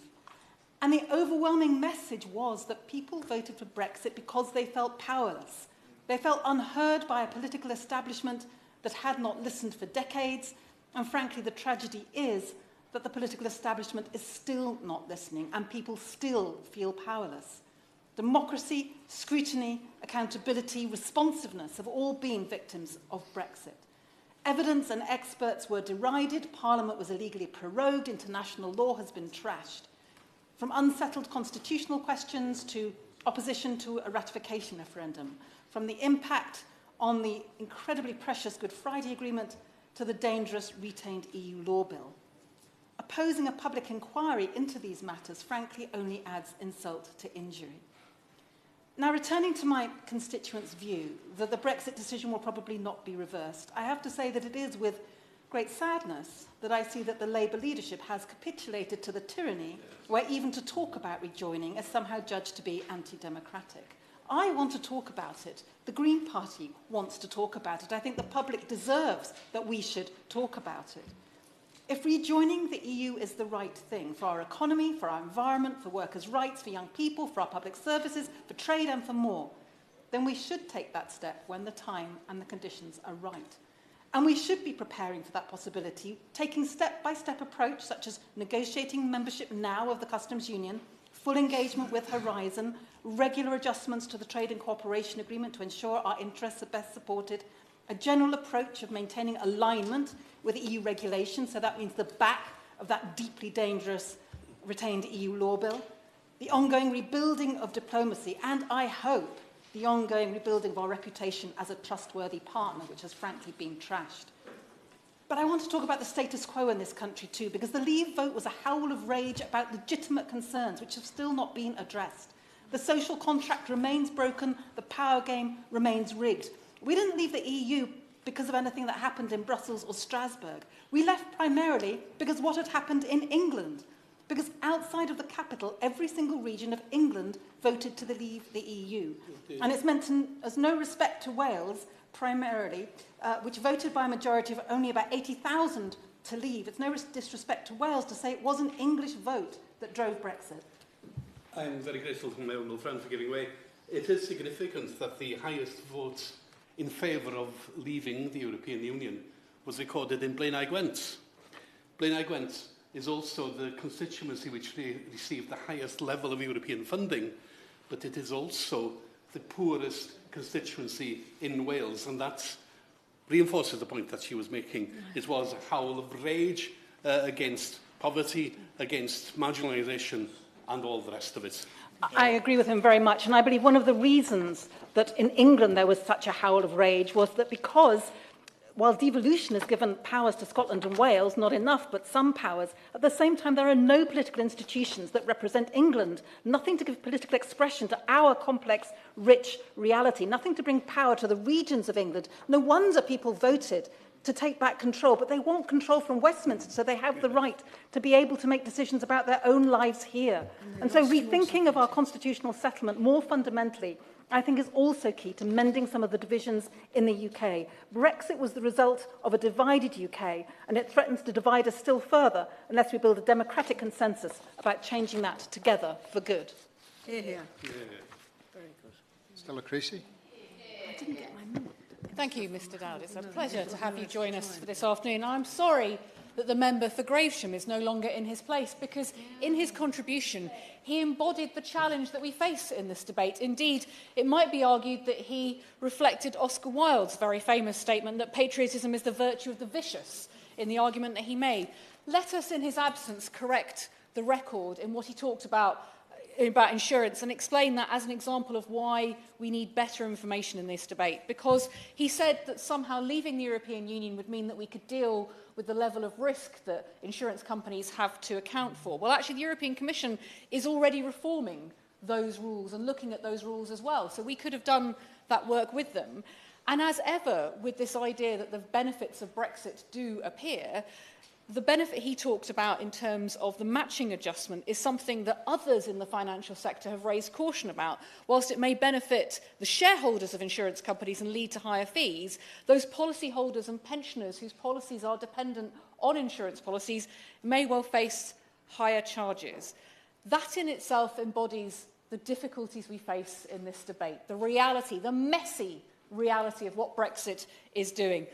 But, Mr Dowd, I have no desire to rerun 2016 when the damage in 2023 is so apparent. And when the member from Gravesham talks about parliamentary sovereignty and mentions the retained EU law bill, the member for Leeds, please, I absolutely agree with him about the reality of what will happen to the laws. But I'll be damned if I'll take lectures about who is more patriotic, who is better at standing up for parliamentary sovereignty than those of us who are fighting a piece of legislation that will lead to 5,000 areas of law being transferred not back to this Parliament to make decisions on, but to the executive and to behind closed doors in number 10. The truth is, we know what damage Brexit is doing to our country. We've been seeing it for years now. Members already have talked about many of the impacts of the shortages of people working in our hospitality industry, health and social care, the blunt economic damage, the thousands of small businesses in constituencies across this country who've just given up trading. Because one of the truisms here is you can fight many battles in life, but you can't really fight geography. And not being able to trade as easily with 500 million consumers on our doorstep does make a difference. Those supply chains that have been severed by leaving the European Union, the wealth of paperwork that so many now face, the impact it has had on the cost of living. And that's a second truth in this debate. See, the public know when they're being gaslighted. They can see that all these other countries who might have experienced the impact of Vladimir Putin, but they're not facing the same challenges that we are. The higher costs for food, because oddly enough, there are longer queues at the border to get things over here, for the production lines that the member from Wales so articulated so well. They can see that their kids are sitting in coaches for hours on end at the border, and they know that that isn't going to stop any time soon. The LSE has estimated that leaving the European Union added £210 to household food bills, costing the UK consumers a total of £5.8 billion. So we can't be a world-beating international leader if we're only doing it in our own backyard. And we can't do trade deals that aren't competitive when we are a smaller nation, not part of a bigger conglomerate negotiating with others. That's why the Americans are not going to put us first in the queue. And every single industry, whether it's in insurance or manufacturing, is facing a choice between following UK regulations or European regulations if it wants to be able to trade with that bigger market. The damage is clear. People can see the disruption. They can see the disruption in Northern Ireland. That's why I'm not surprised that fewer than 1 in 10 of the British public claim they could actually see a personal benefit to Brexit. And then actually when you ask them, well, what is that benefit? Only a third of them thought they could actually name something. And it's the same for the nationalists. We know this is not going well. And we know we can't see how it gets any better. We also know that time is of the essence, that the damage that is being done grows every day. The jobs that were here are going overseas. The businesses are relocating, retraining people in Belgium, in Germany, in France, so that they can continue trading. Why then am I frankly ambivalent about this petition and the idea of a public inquiry? Well, firstly, because there's no actual formal mechanism for following up on an inquiry, and we've seen the track record of this government when it comes to public inquiries, and actually listening and learning is not great. As of last November, there are 14 open statutory public inquiries covering everything from COVID and Grenfell to the Edinburgh tram system. The inquiry into undercover policing has gone on for 8 years, cost £60 million, and we still have no idea when it will make its recommendations. And for me, politics has always been about priorities. I cannot ask my community that is struggling with a cost of living that has been fuelled by Brexit, that can see those opportunities slipping out of their hands, to wait any longer to see those benefits of Brexit. I am a patriot. I love my country, and that is why I will fight for its future and for those jobs and for those industries. And that means being ruthless about what we spend our time and effort on now. Absolutely holding this government to account for its failure to recognise that Brexit cannot work. It's just a series of problems that you have to sort. And the sooner you sort them, the sooner we might stand a chance of offering our kids a future. How do we do that? We've got to work out how we get direct access to that single market. We've got to work out how we deal with the paperwork, whether it is part of the Pan-European Mediterranean Convention or a bespoke customs union. We've got to get on and start talking to the Europeans about it, rather than questioning whether they are friends or foe.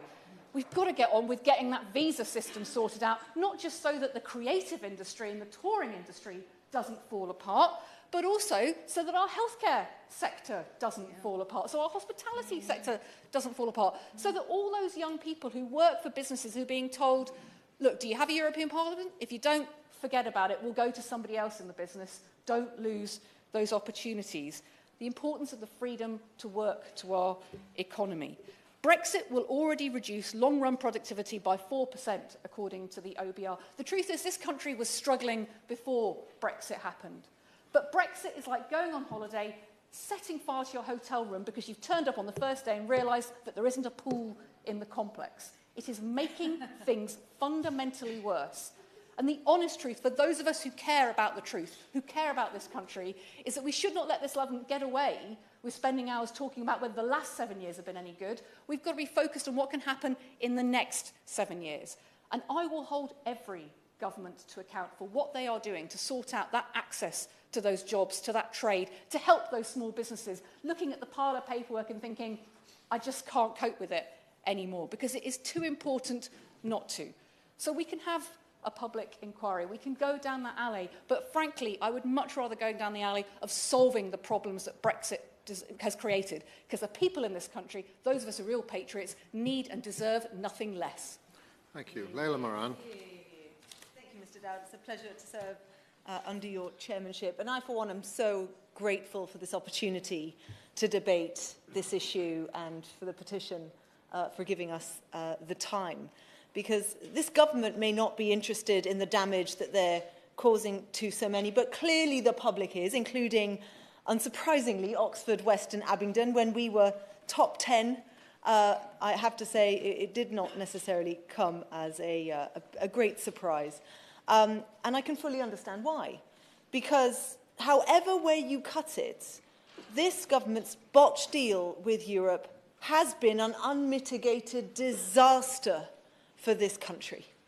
It has made the cost of living worse for every household in Britain. It's the reason why we are in the relegation zone for global growth in league tables for developed economies, behind Russia, and has made all of us poorer.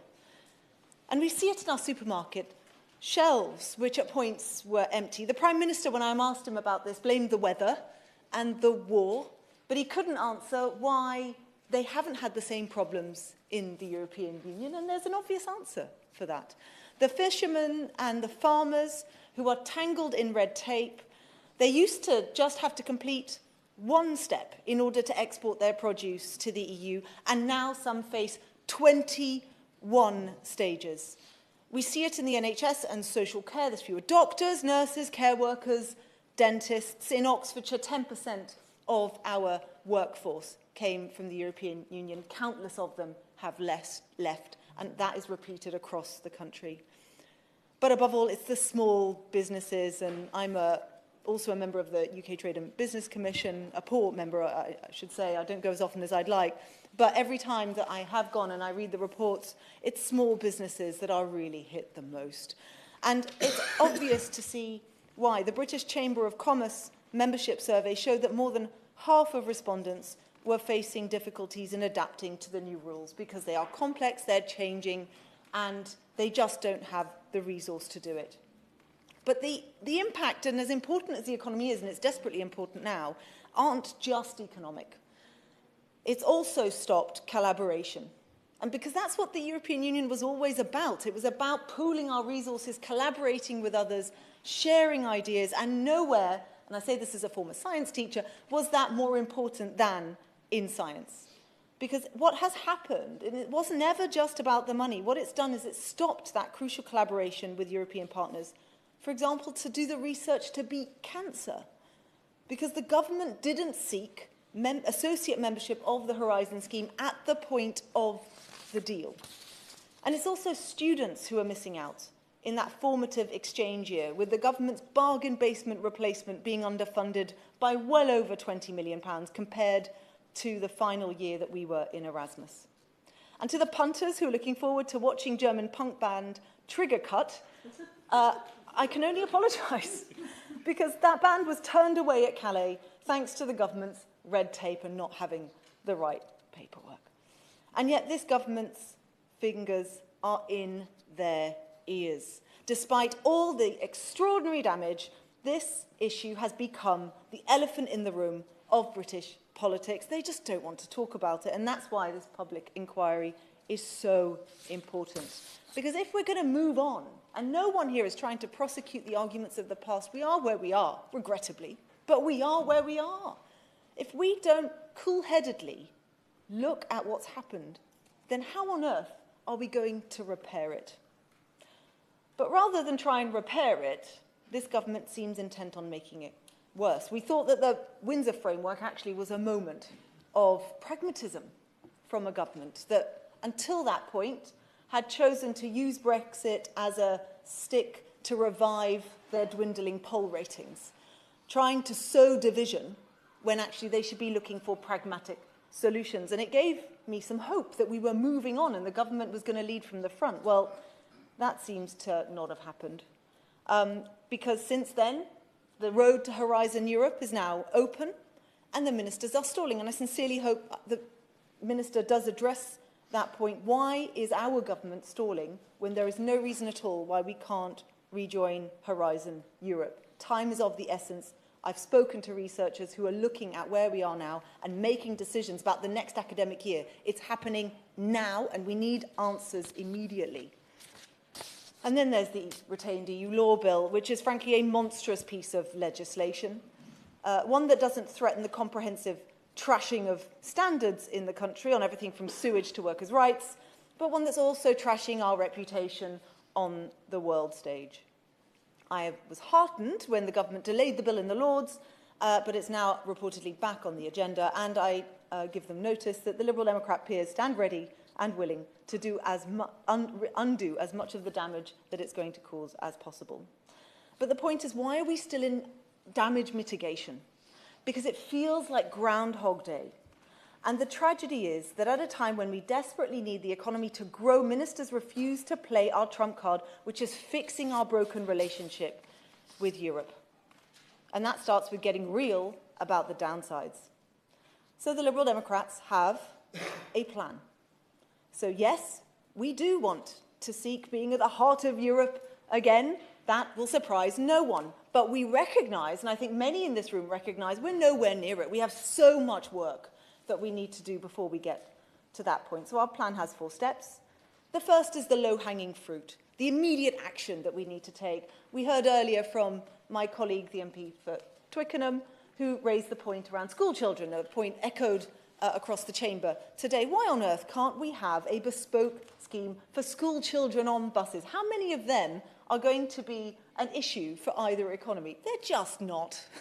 Let's get on with the obvious common sense things that we need to do, and that starts to rebuild that relationship. But then we need to go further in step 2. We need to seek cooperation agreements, a full return to Erasmus+, for example, but also an agreement on asylum, which would make a huge difference to one of the Prime Minister's priorities on small boats. Third, we need to negotiate greater access for our world-leading UK food and animal products to the single market, also known as a veterinary agreement. We need to secure deals on sector-specific work visas, which would benefit, in particular, the NHS, and we need to re-establish mutual recognition of professional qualifications. And finally, as has been mentioned earlier by the member for Leeds Central, yes, we should be seeking membership into the single market. And it might be the single market with the customs union. It will have changed slightly by then. We will have our own deal, but we need full, unfettered access, and that is the only thing that is going to help our small businesses and our economy in the future. And that's a future that I want to see in this country working together, slashing red tape, boosting the economy, easing the cost of living crisis, pooling research to beat cancer, tackling international crime and trafficking, giving young people that opportunity to study where they want. And all of that is on offer. So I urge the Minister and the Government to take it. Nicholson. Thank you very much indeed, and it's a pleasure to serve under your chairmanship, Mr Dowd. The historians, of course, will write in amazement about Brexit. The swagger of its proponents, the vanity, the false promises and lies, the salutary sight of focused Brussels negotiators sitting well-briefed at the negotiating table opposite a series of hapless, unbriefed Tory ministers. To the laughable suggestion that other EU countries would be so envious of Brexit that they would rush to emulate it. The sage advice from our friends ignored, the Brexit enthusiasts, Trump, Farage and Putin, whose malign presence alone should have served as a warning. The campaign tinged with racism and attacks on foreigners, the misplaced triumphalism, the sheer vulgar philistinism, the disdain shown for the people of Scotland. If you're in the European Union, you can leave. But if you're in this union, your voice doesn't count. Now, I was on the BBC's debate night recently. I was up against a Scottish Tory MSP, and a member of the audience asked her what benefits she thought Brexit had brought. Do you know what she said? She said, none at all. Full marks for honesty. But the Scottish Tory press office, of course, went into meltdown, and I'm not sure she's been seen since. We all know the truth about Brexit, but we don't expect for a moment that the Tory UK government will do as today's petitioners demand. The embarrassment would be too much for this apparently unembarrassable administration. And what of my Labour friends Alas, they are leaderless and sinking on Europe. They are now a party tethered to the anchor of a failing Brexit. Honourable exceptions, I'm talking about the party leadership. Now, I know Brexit leaders haven't suffered. Some rewarded with seats for life in the Lords as unelected legislators. Many we know having searched family histories or exploited the generosity of the Irish government for passports can skip past fellow Britons queuing long hours at EU borders. But what of our constituents who suffer from Brexit? My constituency, Oakland and South Perthshire, straddles rural and urban areas. Brexit, rejected emphatically by the Scottish electorate, has impacted every single part of it. Young people have lost access to the incredible Erasmus scheme. Previously, medical students and young social workers could go on a long work placement in Germany and bring their experience back. Students from all backgrounds could spend a year in France or Spain or Romania to improve their language skills and widen their horizons. The replacement, the so-called Turing scheme, for Alan Turing, how sad that his name should be associated with it. Well, it promised worldwide advantages, but not for my constituent to travel to Singapore via Turing. Once there, he was told that there was no money left in the pot to fund his continued stay. He was offered no alternatives, no assistance. Typical bungling Brexit chaos. My amazing office team had to work with him to find all sorts of odd and unexpected allowances, bursaries and funds that would plug the gap. I have the oldest distillery in the country in my constituency, Glenturret. Pre-Brexit, the boss told me last week they delivered without impediment all across Europe, sharing lorries with other companies for cost and environmental reasons. Now, if any other firm on the shared transport has made the slightest paperwork mistake, all their goods collectively are sent back with export and other duties. One consignment was sent back twice. The first time as the whisky was labelled from Scotland. The second time because it was labelled from Britain. The rules we've negotiated mean that neither name is recognised. Ironic, eh? Global Britain. It takes longer, according to the whisky boss, sometimes to get whisky to Paris than to Japan. And that's not because it's becoming quicker to get to Japan. Getting to Paris has simply become a nightmare.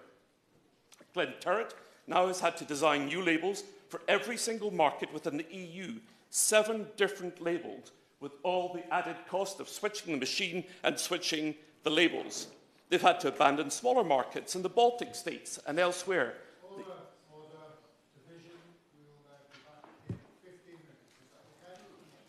Curses. Mr. Chairman, there's going to be 2 votes, I think. Is that not right? I understand 2 votes. Do we know? 15 minutes, shall we say?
my constituency, Glentower, the distillery, and how they've had to design new labels for every market within the European Union. 7 different labels with all the added cost.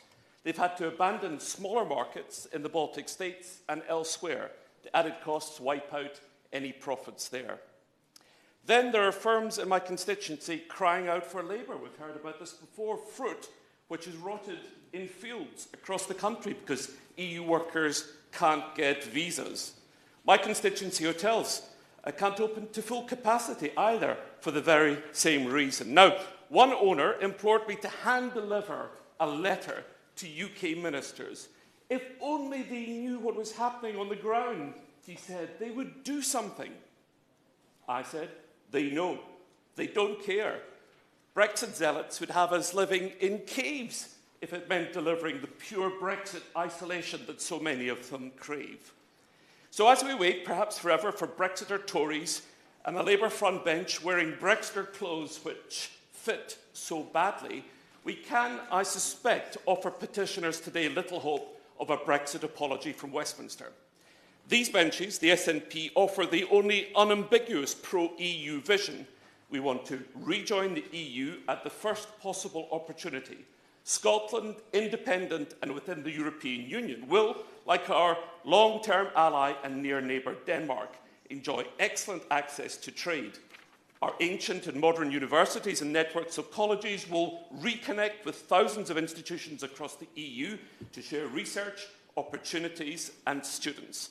Young people will be able once more to live, love and work across the EU as my generation did. We will thrive as part of a cooperative team of nations, small and large. And we know we've friends across the Union, the European Union. As my friend, the member for Stirling, would say, keep a light on for us. We're coming back soon. Chair today, Mr Dowd, I'd like to place on record my thanks to constituents in Coatbridge, Christ and Bellshill who signed E-petition 628226. They did so because Brexit was sold to so many as an opportunity for the UK to take back control and become a stronger, more independent state. But today we are in no better a position in one single area of life in the United Kingdom as a result of leaving the European Union. Economy, trade, fishing, labour force, environmental standards, structural funding, inward investment, immigration, the peace process and many more have all been harmed thanks to the realities of Brexit. The Secretary of State for Business and Trade has opined recently that Tory MPs and the media should, quote, not keep talking about Brexit. Yet here we are, petitioned to debate the matter by a UK public already sick and tired of Brexit and its implications, and the reasons for being so are plentiful. Scotland's economy, we know, will be hit hardest by Brexit. Exit estimates suggest that it could result in a loss of £12.7 billion per year by 2030. Exports of goods from Scotland to the EU fell by over 11% in the first quarter of 2021 compared to that same period in the year 2020. The OBR has said that Brexit has had a, quote, significant adverse impact, unquote, on UK trade. The latest figures show that the EU's trade intensity has indeed increased since Brexit, while the UK's has fallen by 2.8%. And yet we have a UK government who are so desperately trying to convince themselves that they have the rest of the world to trade with.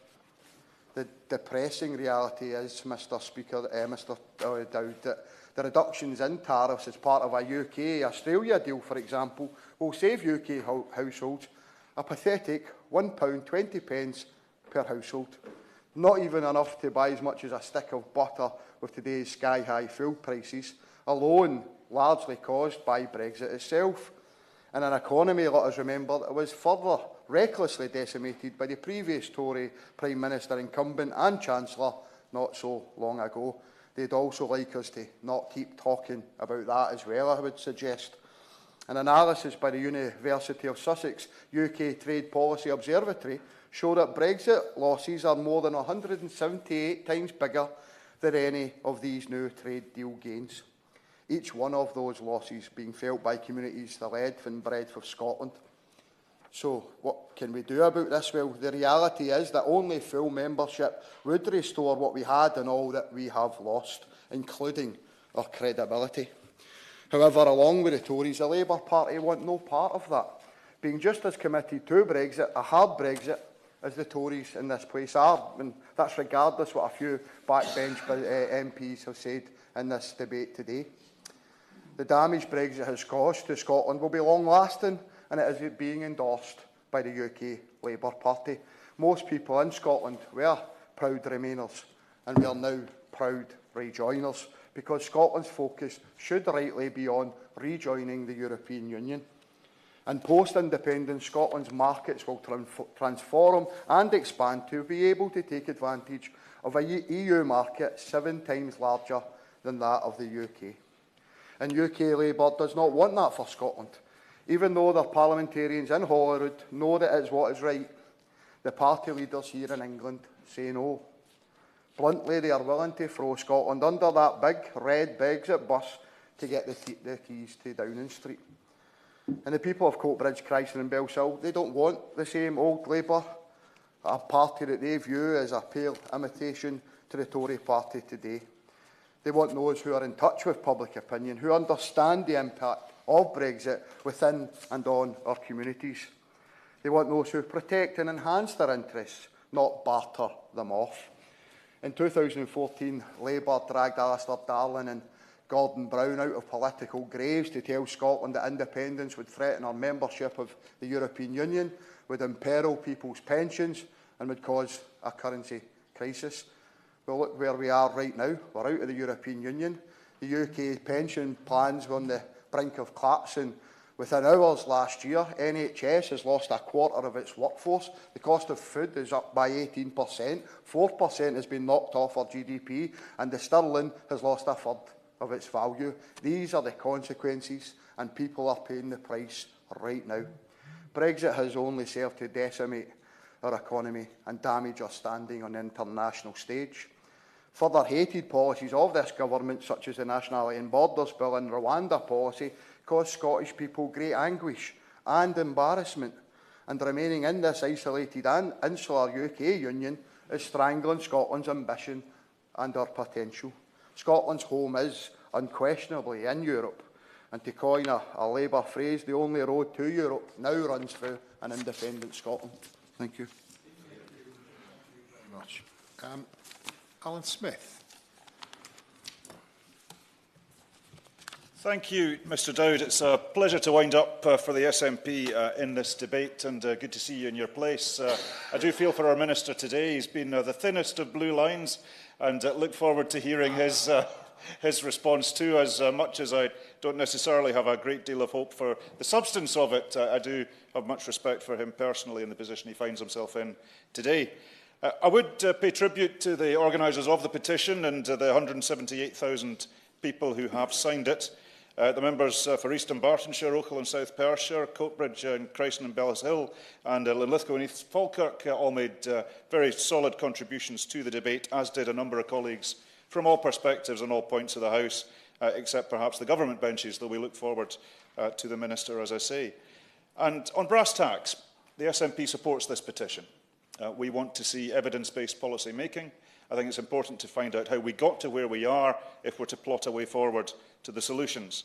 But I would voice that support with a wee note of caution that I hope I can gently express some reservation over the perspective that the wording reveals. That, I quote, the impact Brexit has had on this country and its citizens. Well, for the avoidance of doubt, my country is Scotland.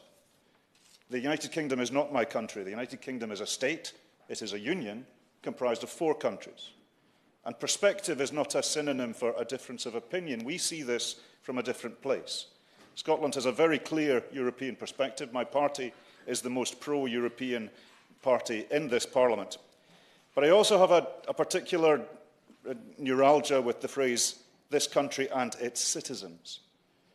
Mr Dowd, to my mind, the people who were most affected by leaving the EU in the way that we did were EU nationals, resident in these islands, who had their lives turned upside down, who had rights that they had come to these islands to live, work, study, marry into our communities. They had them taken away. and they didn't even get a vote in it. Now, I am deeply proud of my party's ethos that if you're in Scotland, you're one of us. It's not obligatory, but you're very welcome if you want to be. I am deeply proud of the fact that the Scottish Parliament has legislated to move voting eligibility in Scottish elections, the ones we control, from nationality to residence. Now, that's a queer sort of nationalism in a continental, historic European sense, but Scotland's tragedy for 250 years was we exported our people. And it was freedom of movement from the European Union that started to get it back up again. And I am deeply proud that anyone who lives in Scotland is one of us as far as the Scottish Government is concerned. That was not the case in the EU referendum. In the independence referendum in 2014, the Scottish Government quite specifically chose the European franchise for voting entitlement in order to broaden that eligibility as much as we legally could at the time. We've since broadened it further.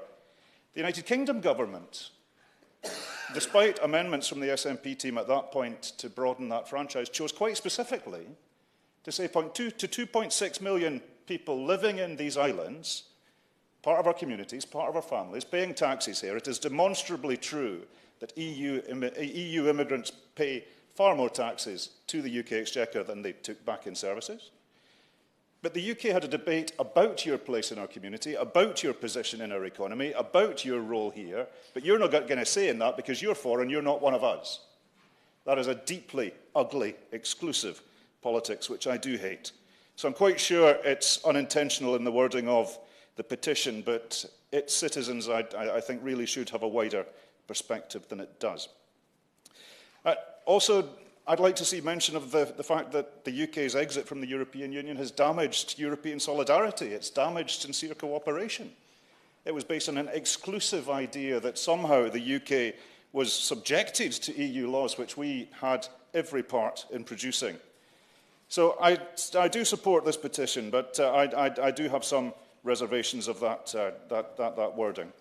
And the SNP is the most pro-EU party in this Parliament. My position, Mr Dowd, in the front bench is as Europe and EU accession spokesperson, very deliberately, because our mission is to get an independent Scotland back into the European Union. We have a clear constitutional agenda. And as that independent state in the European Union, I believe we'll thrive. But it's really important, I say, to a UK audience and the European campaigns that exist in every community up and down these islands. The SNP simultaneously, at the same time, wants to see the UK do well. I don't want to see the UK have a bad time. I believe that the UK should be as close to, if not part of, the EU as possible, in all its programmes, in all its forms. I want to see the UK have a functioning relationship that secures peace in Northern Ireland, that secures trade, that secures the research-intensive industrial policy that the EU has that the UK should be part of, but presently risks losing. The UK is going to be our closest friend and our closest market, and vice versa. I want to see the UK do well. If you don't believe that, it will also make our independence project easier, because the EU we seek to join will have that deep and close relationship with the UK, I hope. It's not just for its own sake. But I have been struck through this debate, Mr Dowd, that some of the contributions were frankly a little backward-looking. How one's constituency voted, I think, isn't relevant anymore for all of us. Now, Scotland voted massively to remain. Of course we did. That's a matter of fact. The UK as a whole voted to leave. That's also a fact. So I think we need to talk about the democratic deficit implicit within the UK right now, which is demonstrated by the fact that Scotland was removed against our will from the European Union. Now, that's not the battles of the past. That's the discussions of the future. And I think a backward-looking attitude to this actually impedes us from finding solutions to the problems we're now experiencing. I've said repeatedly in debates in this House, I want to see the UK have a close relationship with the EU, and I will work towards that with anyone who wants to do so. And I think the Windsor Framework, which I will pay tribute to, is a pragmatic step in that sort of direction, and let's, for goodness sake, see more of that rather than backward-looking attitudes. I'm also, for the avoidance of doubt, not interested in rerunning the EU referendum. That was a long time ago. The world's changed. I'm not interested in overturning the result. I respect everyone who voted leave, wherever they voted leave, for whatever reason. And I think people who voted leave were entitled to believe the promises that were made to them. They were entitled to believe the good faith of the politicians and others who made those promises. But the reality, frankly, Mr Dowd, is that the promises that were made have not been delivered. Now, there may be reasons why they've not been delivered, but that's why I think an inquiry would be useful in ventilating that. Now, who can forget the greatest hits? There will be no downside, only a considerable upside. Nobody is talking about leaving the single market. Of course, we'll keep Erasmus. We hold all the cards. All of those things, and 350 million a week for the NHS. Who wouldn't vote for that? It's remarkable it wasn't higher result. So that is what I think needs to be ventilated, Mr Dowd, and that's why I support this petition in its aims, because the vote was presented essentially as a risk-free, consequence-free vote. Everything you like, you'll keep. Everything you don't like or don't understand will recede from your life. Well, the reality has been really very different. I'd also, and I would expand the scope of the inquiry the petition seeks to have into the techniques that the Leave campaign used. Because I'm concerned that we have an ongoing vulnerability to such recklessness. I'd like to see a proper review of electoral law, data protection, campaign financing, particularly the role of dark money, the remarkable lack of a single Leave campaign manifesto to hold the Leave campaign to account. A variety of promises were made, some in good faith, some perhaps less so, but they've not been delivered.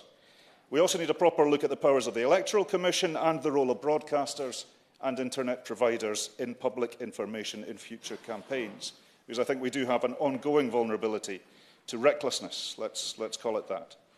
So we support this petition, but I would caution an inquiry of this sort will deliver a degree of truth if it happens, and I'd have to say it's at the top end of expectation that it might.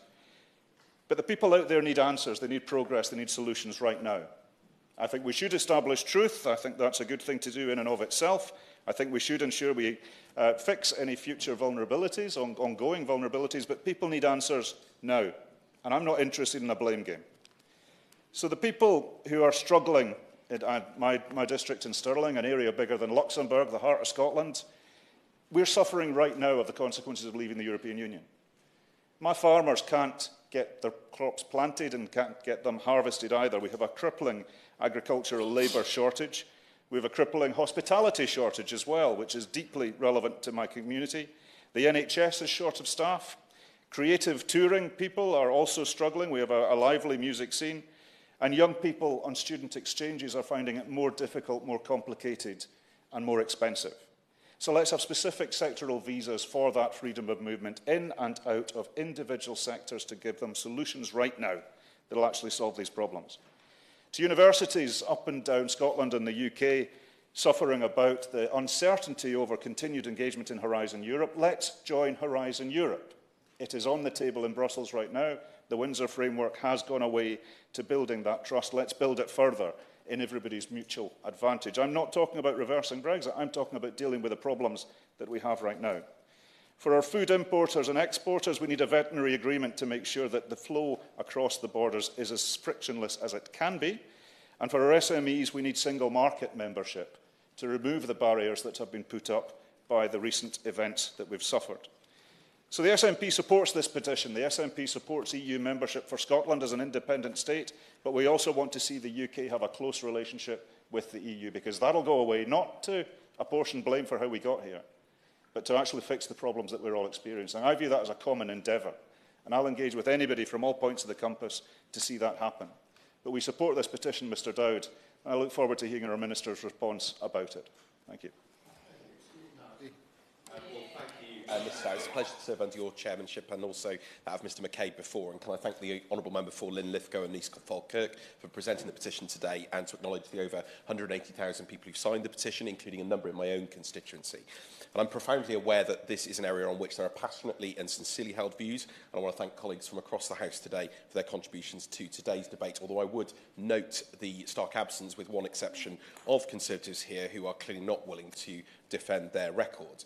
And in contrast, we in Labour will not shy away from engaging constructively in debates surrounding the impact of the government's handling of Brexit on people, communities and businesses across the UK. And indeed, many impacts have rightly been highlighted and exposed today, including my honourable friends from Hornsey and Wood Green, Gower, Battersea, Putney, Walthamstow, my right honourable friend from Leeds Central, and indeed my friend from Leeds North West. And we want to focus, Mr Dowd, on one of the most important tasks today, making our relationship with the EU work, growing our economy, defending our security and tackling common challenges from energy to climate change. We will not seek to rejoin the EU, the single market or the customs union, but it is imperative that we make our future relationship with the EU work, we fix the holes in the government's deal, and we deliver stability, trust and mutual benefit in our relationships with partners across Europe, both in and out of the EU, and in making use of new forums such as the EPC. Indeed, I had fruitful discussions today with friends from Norway, as I know the Minister did too. And I must say from the outset, we do not believe that expanding scarce financial resources on a public inquiry that would take years to complete would be the right step forward. We already expose the many impacts and failures in the government's policy in this area, in this place, on a weekly basis. And this is a topic that should rightly be the focus of robust democratic parliamentary scrutiny, as we've seen today, whether or not we agree with all of the points that have been made. But I would far rather see millions that could be spent on an inquiry instead used in practically addressing some of the very many flaws and holes that we've seen exposed today. And this is, of course, not just about cost. It's about bringing people together and looking forward rather than dividing them once again by looking back. We are now almost 7 years on from the referendum, and the world and our country have both changed considerably since the day of that vote, and the impact of our departure from the EU is, of course, a contributing factor as to where we stand today. Indeed, there is a consensus among economists that the government's poorly negotiated deal with the EU, compounded by 13 years of economic stagnation, has contributed to the UK lagging, as we've heard today, behind the rest of the G7. And for 7 years now, we've watched the government pick fights with our closest European allies, allowing dogma to override pragmatism. And all the while, we've seen investment down, growth sluggish, 45% of businesses saying that they have difficulties trading with the EU, exports down a third, as we've heard. We've seen an approach that has often left us isolated, less secure and stuck in the binaries of the past, at a time when cooperation was needed more than ever, on security when we face war in Europe, on energy when we face an energy price crisis and the challenge of climate change, and on economic cooperation as we face inflation, the cost of living crisis and the challenge of responding to geopolitical competition and threats to the resiliency of our supply chains. We would completely change the tone and tenor of our relationship with the EU and form the basis for an ambitious partnership based on common interests and mutual respect. Clear about our position outside the EU, but optimistic about what we can do together in a critical strategic partnership. And fundamentally, this is something the party opposite are inherently incapable of delivering. Let's take the retained EU law bill, for example. The party opposite now doubling down to appease hardline fringes by introducing an irresponsible piece of legislation that will only prolong uncertainty for businesses nationwide, opposed by business organisations, trade unions and environmental groups, undermining the proper role of Parliament and handing ministers, as we've heard, yet more unaccountable powers, placing hard-won rights at work, environmental standards, consumer protections at the whim of power-hungry ministers. And quite frankly, we do not need an inquiry to tell us this is a grave error or to expose the wider impacts of Tory Brexit policy more widely. Across the country today, the questions people are asking are, how do I pay the bills? How do I secure cheaper and greener energy? How do I put food on the table when prices are going up? What jobs and opportunities are there for my children? How do we keep our country safe? We don't need an inquiry to answer those questions. We need a Labour UK government. And Labour has a clear plan to make our relationship with Europe work and to address the broader concerns that have been raised in the context of this petition.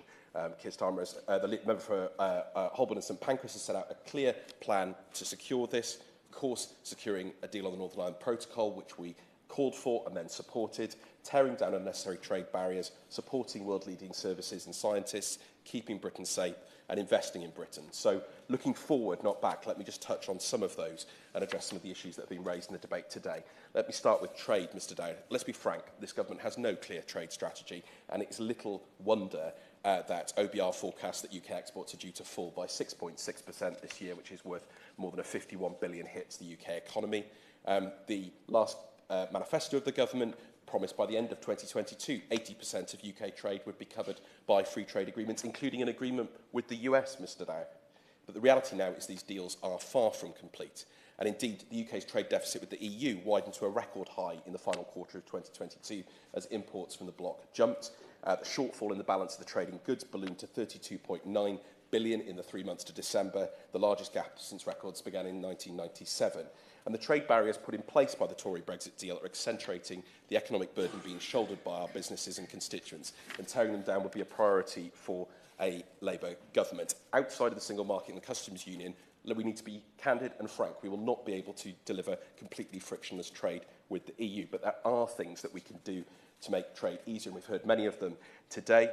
We should build on the very positive elements in the Windsor Framework, for example, and one of those, of course, would be expanding agri-food and veterinary agreements to cover all of the UK, seeking to build on agreements and mechanisms already in place between the EU and other countries, to negotiate a long-term deal for UK hauliers to ease the supply chain problems holding us back, putting forward a supply chain working group within the G7, using the 2025 TCA review to increase the UK's prosperity, agreeing mutual recognition of conformity assessments across specified sectors so that our producers no longer need to complete 2 sets of tests or 2 processes of certification, seeking the mutual recognition of professional qualifications to bolster our world-leading services industry and sorting out data adequacy to allow our digital services companies to properly complete.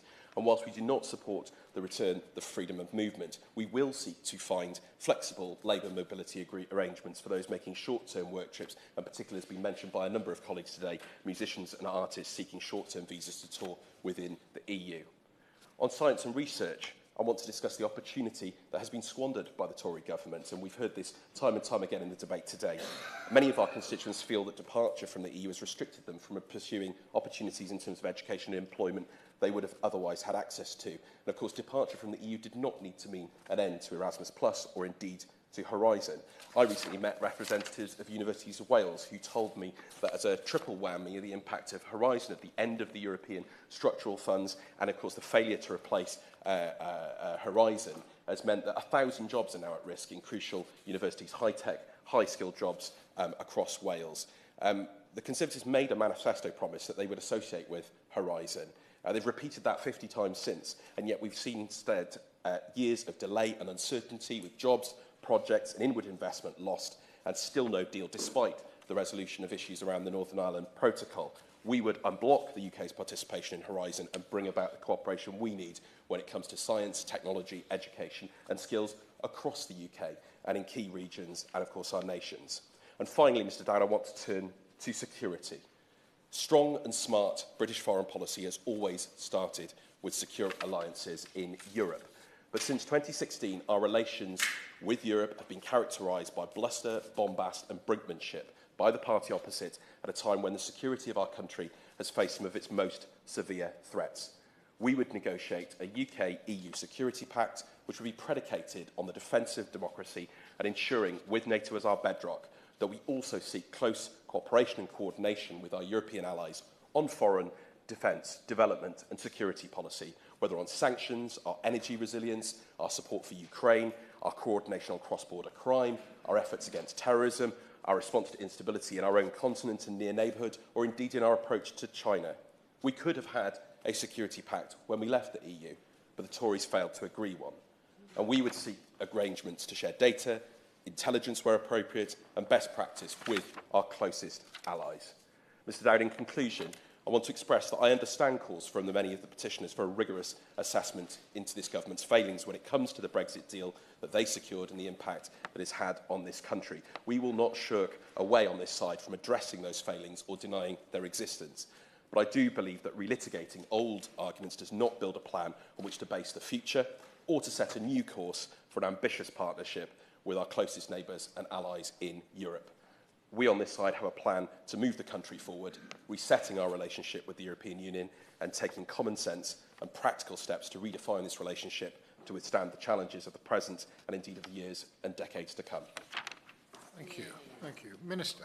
Thank you very much indeed, Mr Dowd. It's a pleasure to serve under your chairmanship this afternoon. I'm very grateful to the honourable member for Linlithgow and for East Falkirk for securing this debate, and very grateful for the contributions of all honourable and right honourable members. And it's been a very interesting and thought-provoking debate, and I will seek to cover off the main points raised in my remarks. So, Mr Dowd, let me begin by saying the UK and the EU are still hugely important allies. We're trading partners and we are old friends, and we've left the European Union, but we have not left Europe, and we want our friends to thrive. And I know from my personal visits on a personal basis and many ministerial visits that they wish the same for us, and we must respect, therefore, the democratic decision of our own people. The UK's departure from the EU was the result, as has been described today,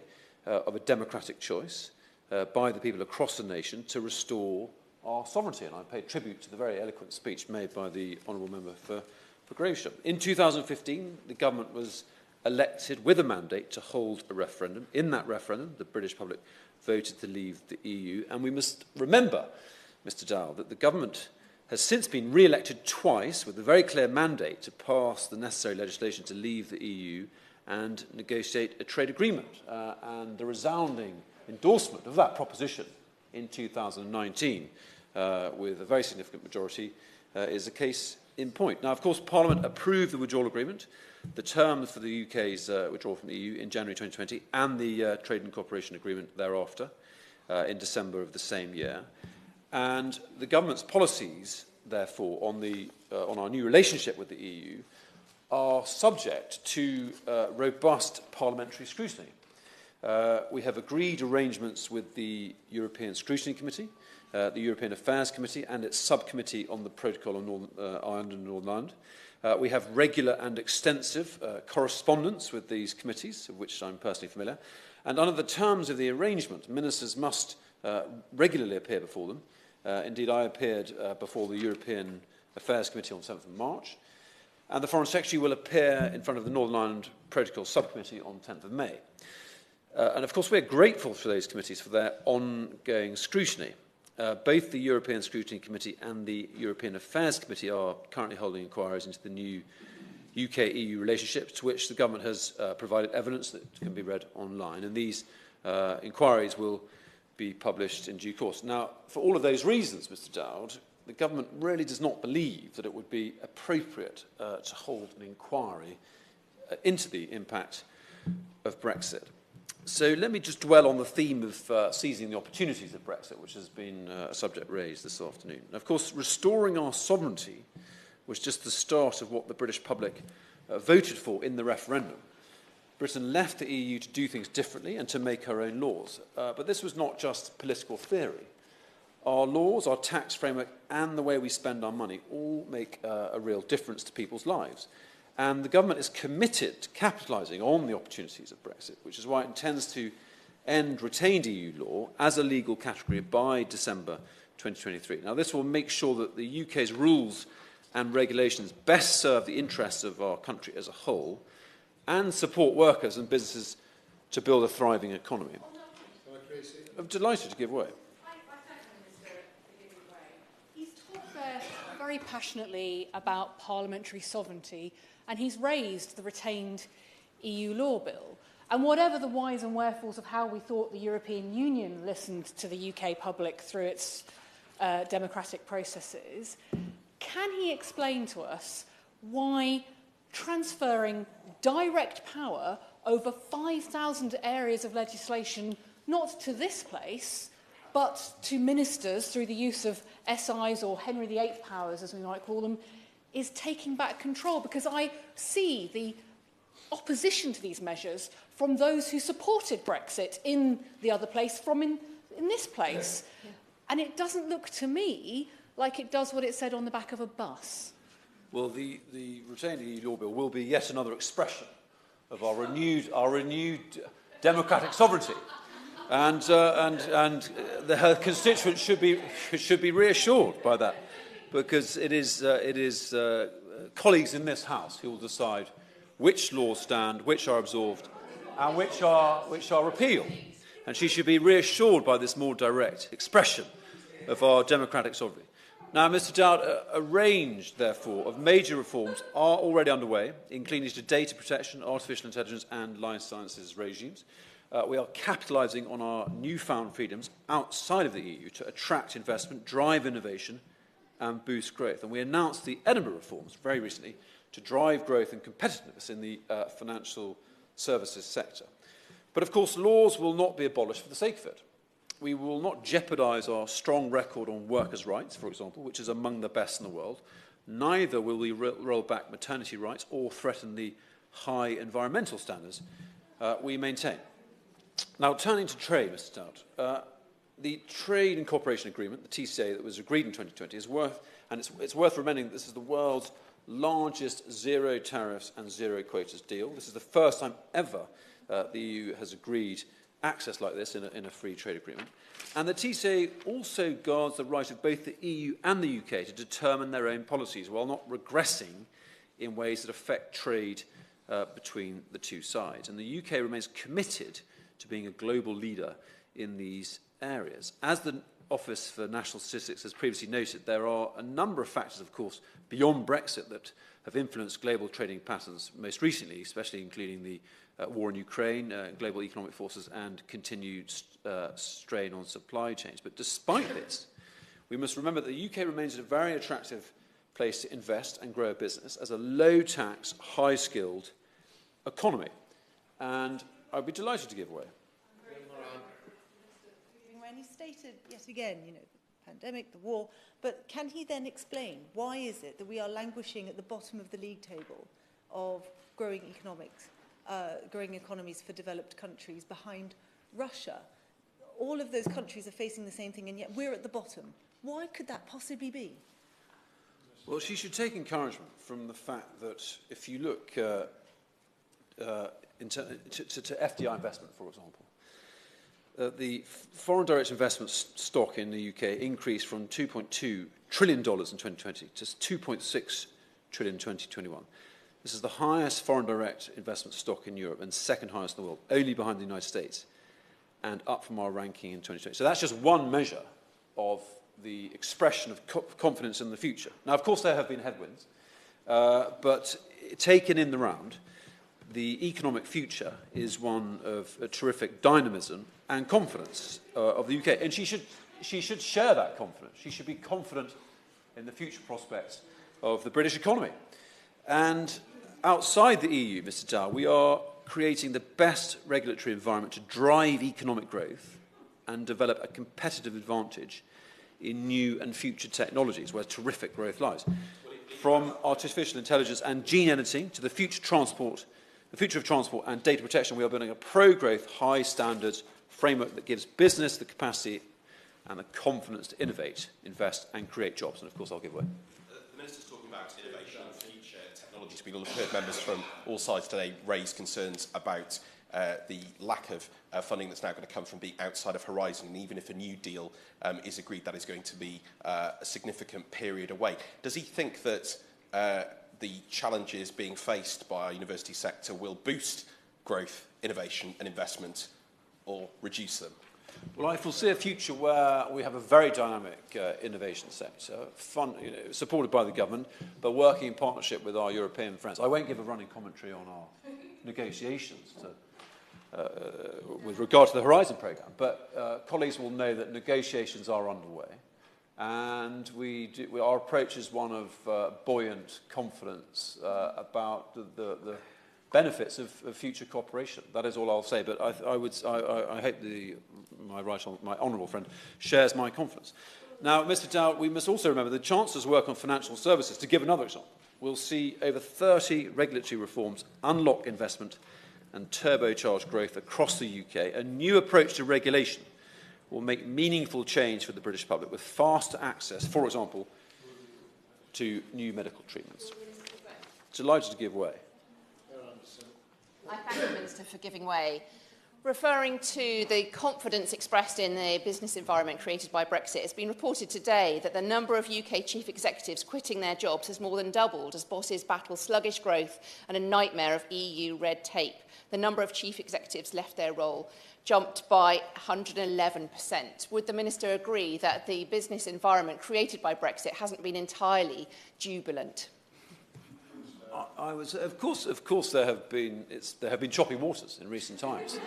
I haven't denied that. But my proposition is that, taken in the round, the future growth of this country is clear to see, and she should share our confidence in our ability to be an agile and global and extremely dynamic economy, which no doubt we will be. Now, let me just make some comments about immigration.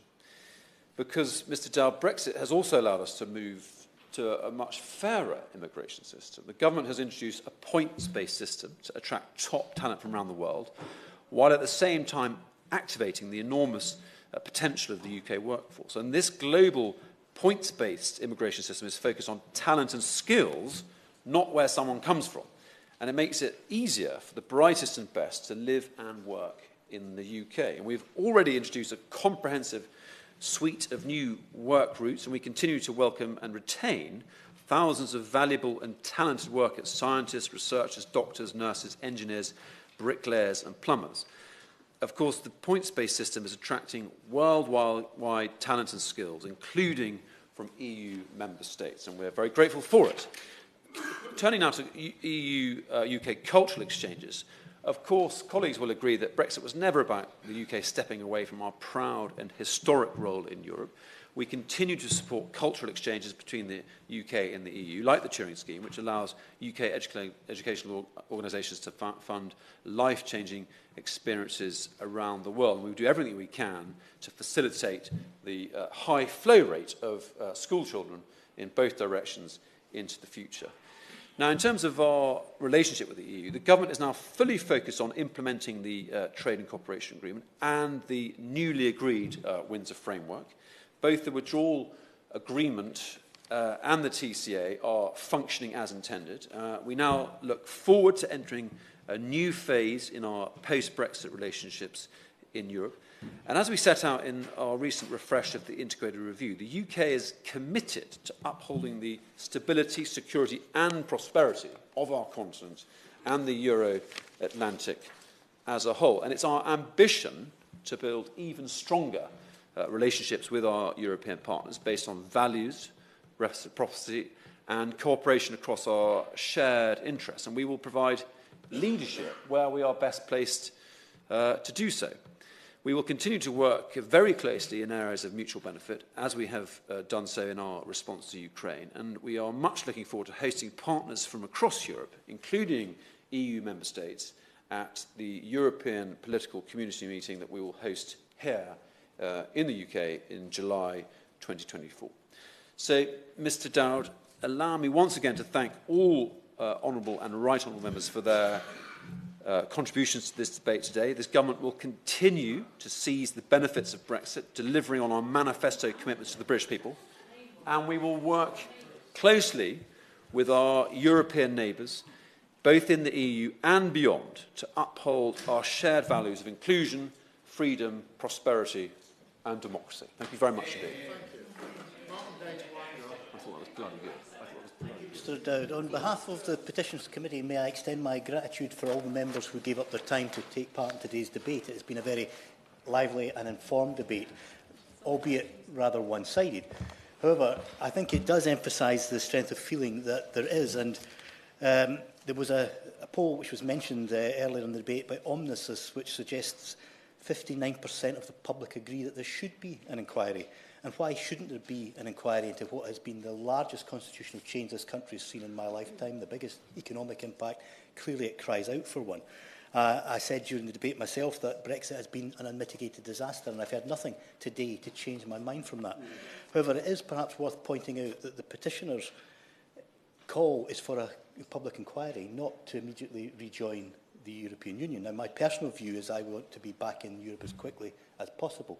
I'd like to see the UK back in Europe, but I know that with Scotland we have an alternate route through independence to get there, and I'll be happy to grasp that route as quickly as we possibly can. The data that we've heard points a very bleak picture. There is simply no such thing as a good Brexit. The public increasingly can see that, and it makes me wonder if perhaps the reason that the ministers are hiding behind the democratic mandate is that they know that themselves, and that a public inquiry would highlight just the tissue of falsehoods and misinformation that the whole Brexit project was built upon. But I do think that it still requires a public inquiry, and indeed since we've been debating, the number of signatures has risen rapidly, and there's now over 184,000 people have signed the petition, and it is still growing. Thank you very much. The question is that this House has considered E-petition 628-226 relating to the impact of the UK's exit from the European Union. As many as of that opinion say aye. Of the contrary, no. I think the ayes have it. The ayes have it. Order, order. The sitting stands adjourned.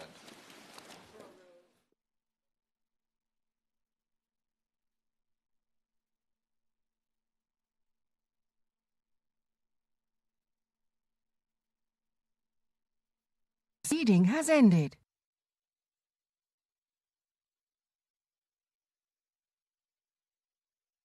The proceeding has ended.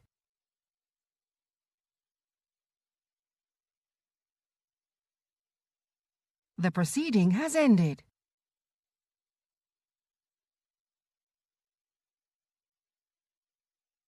The proceeding has ended.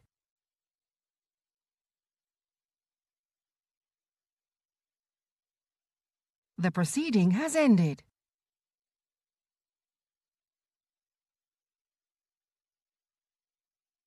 The proceeding has ended.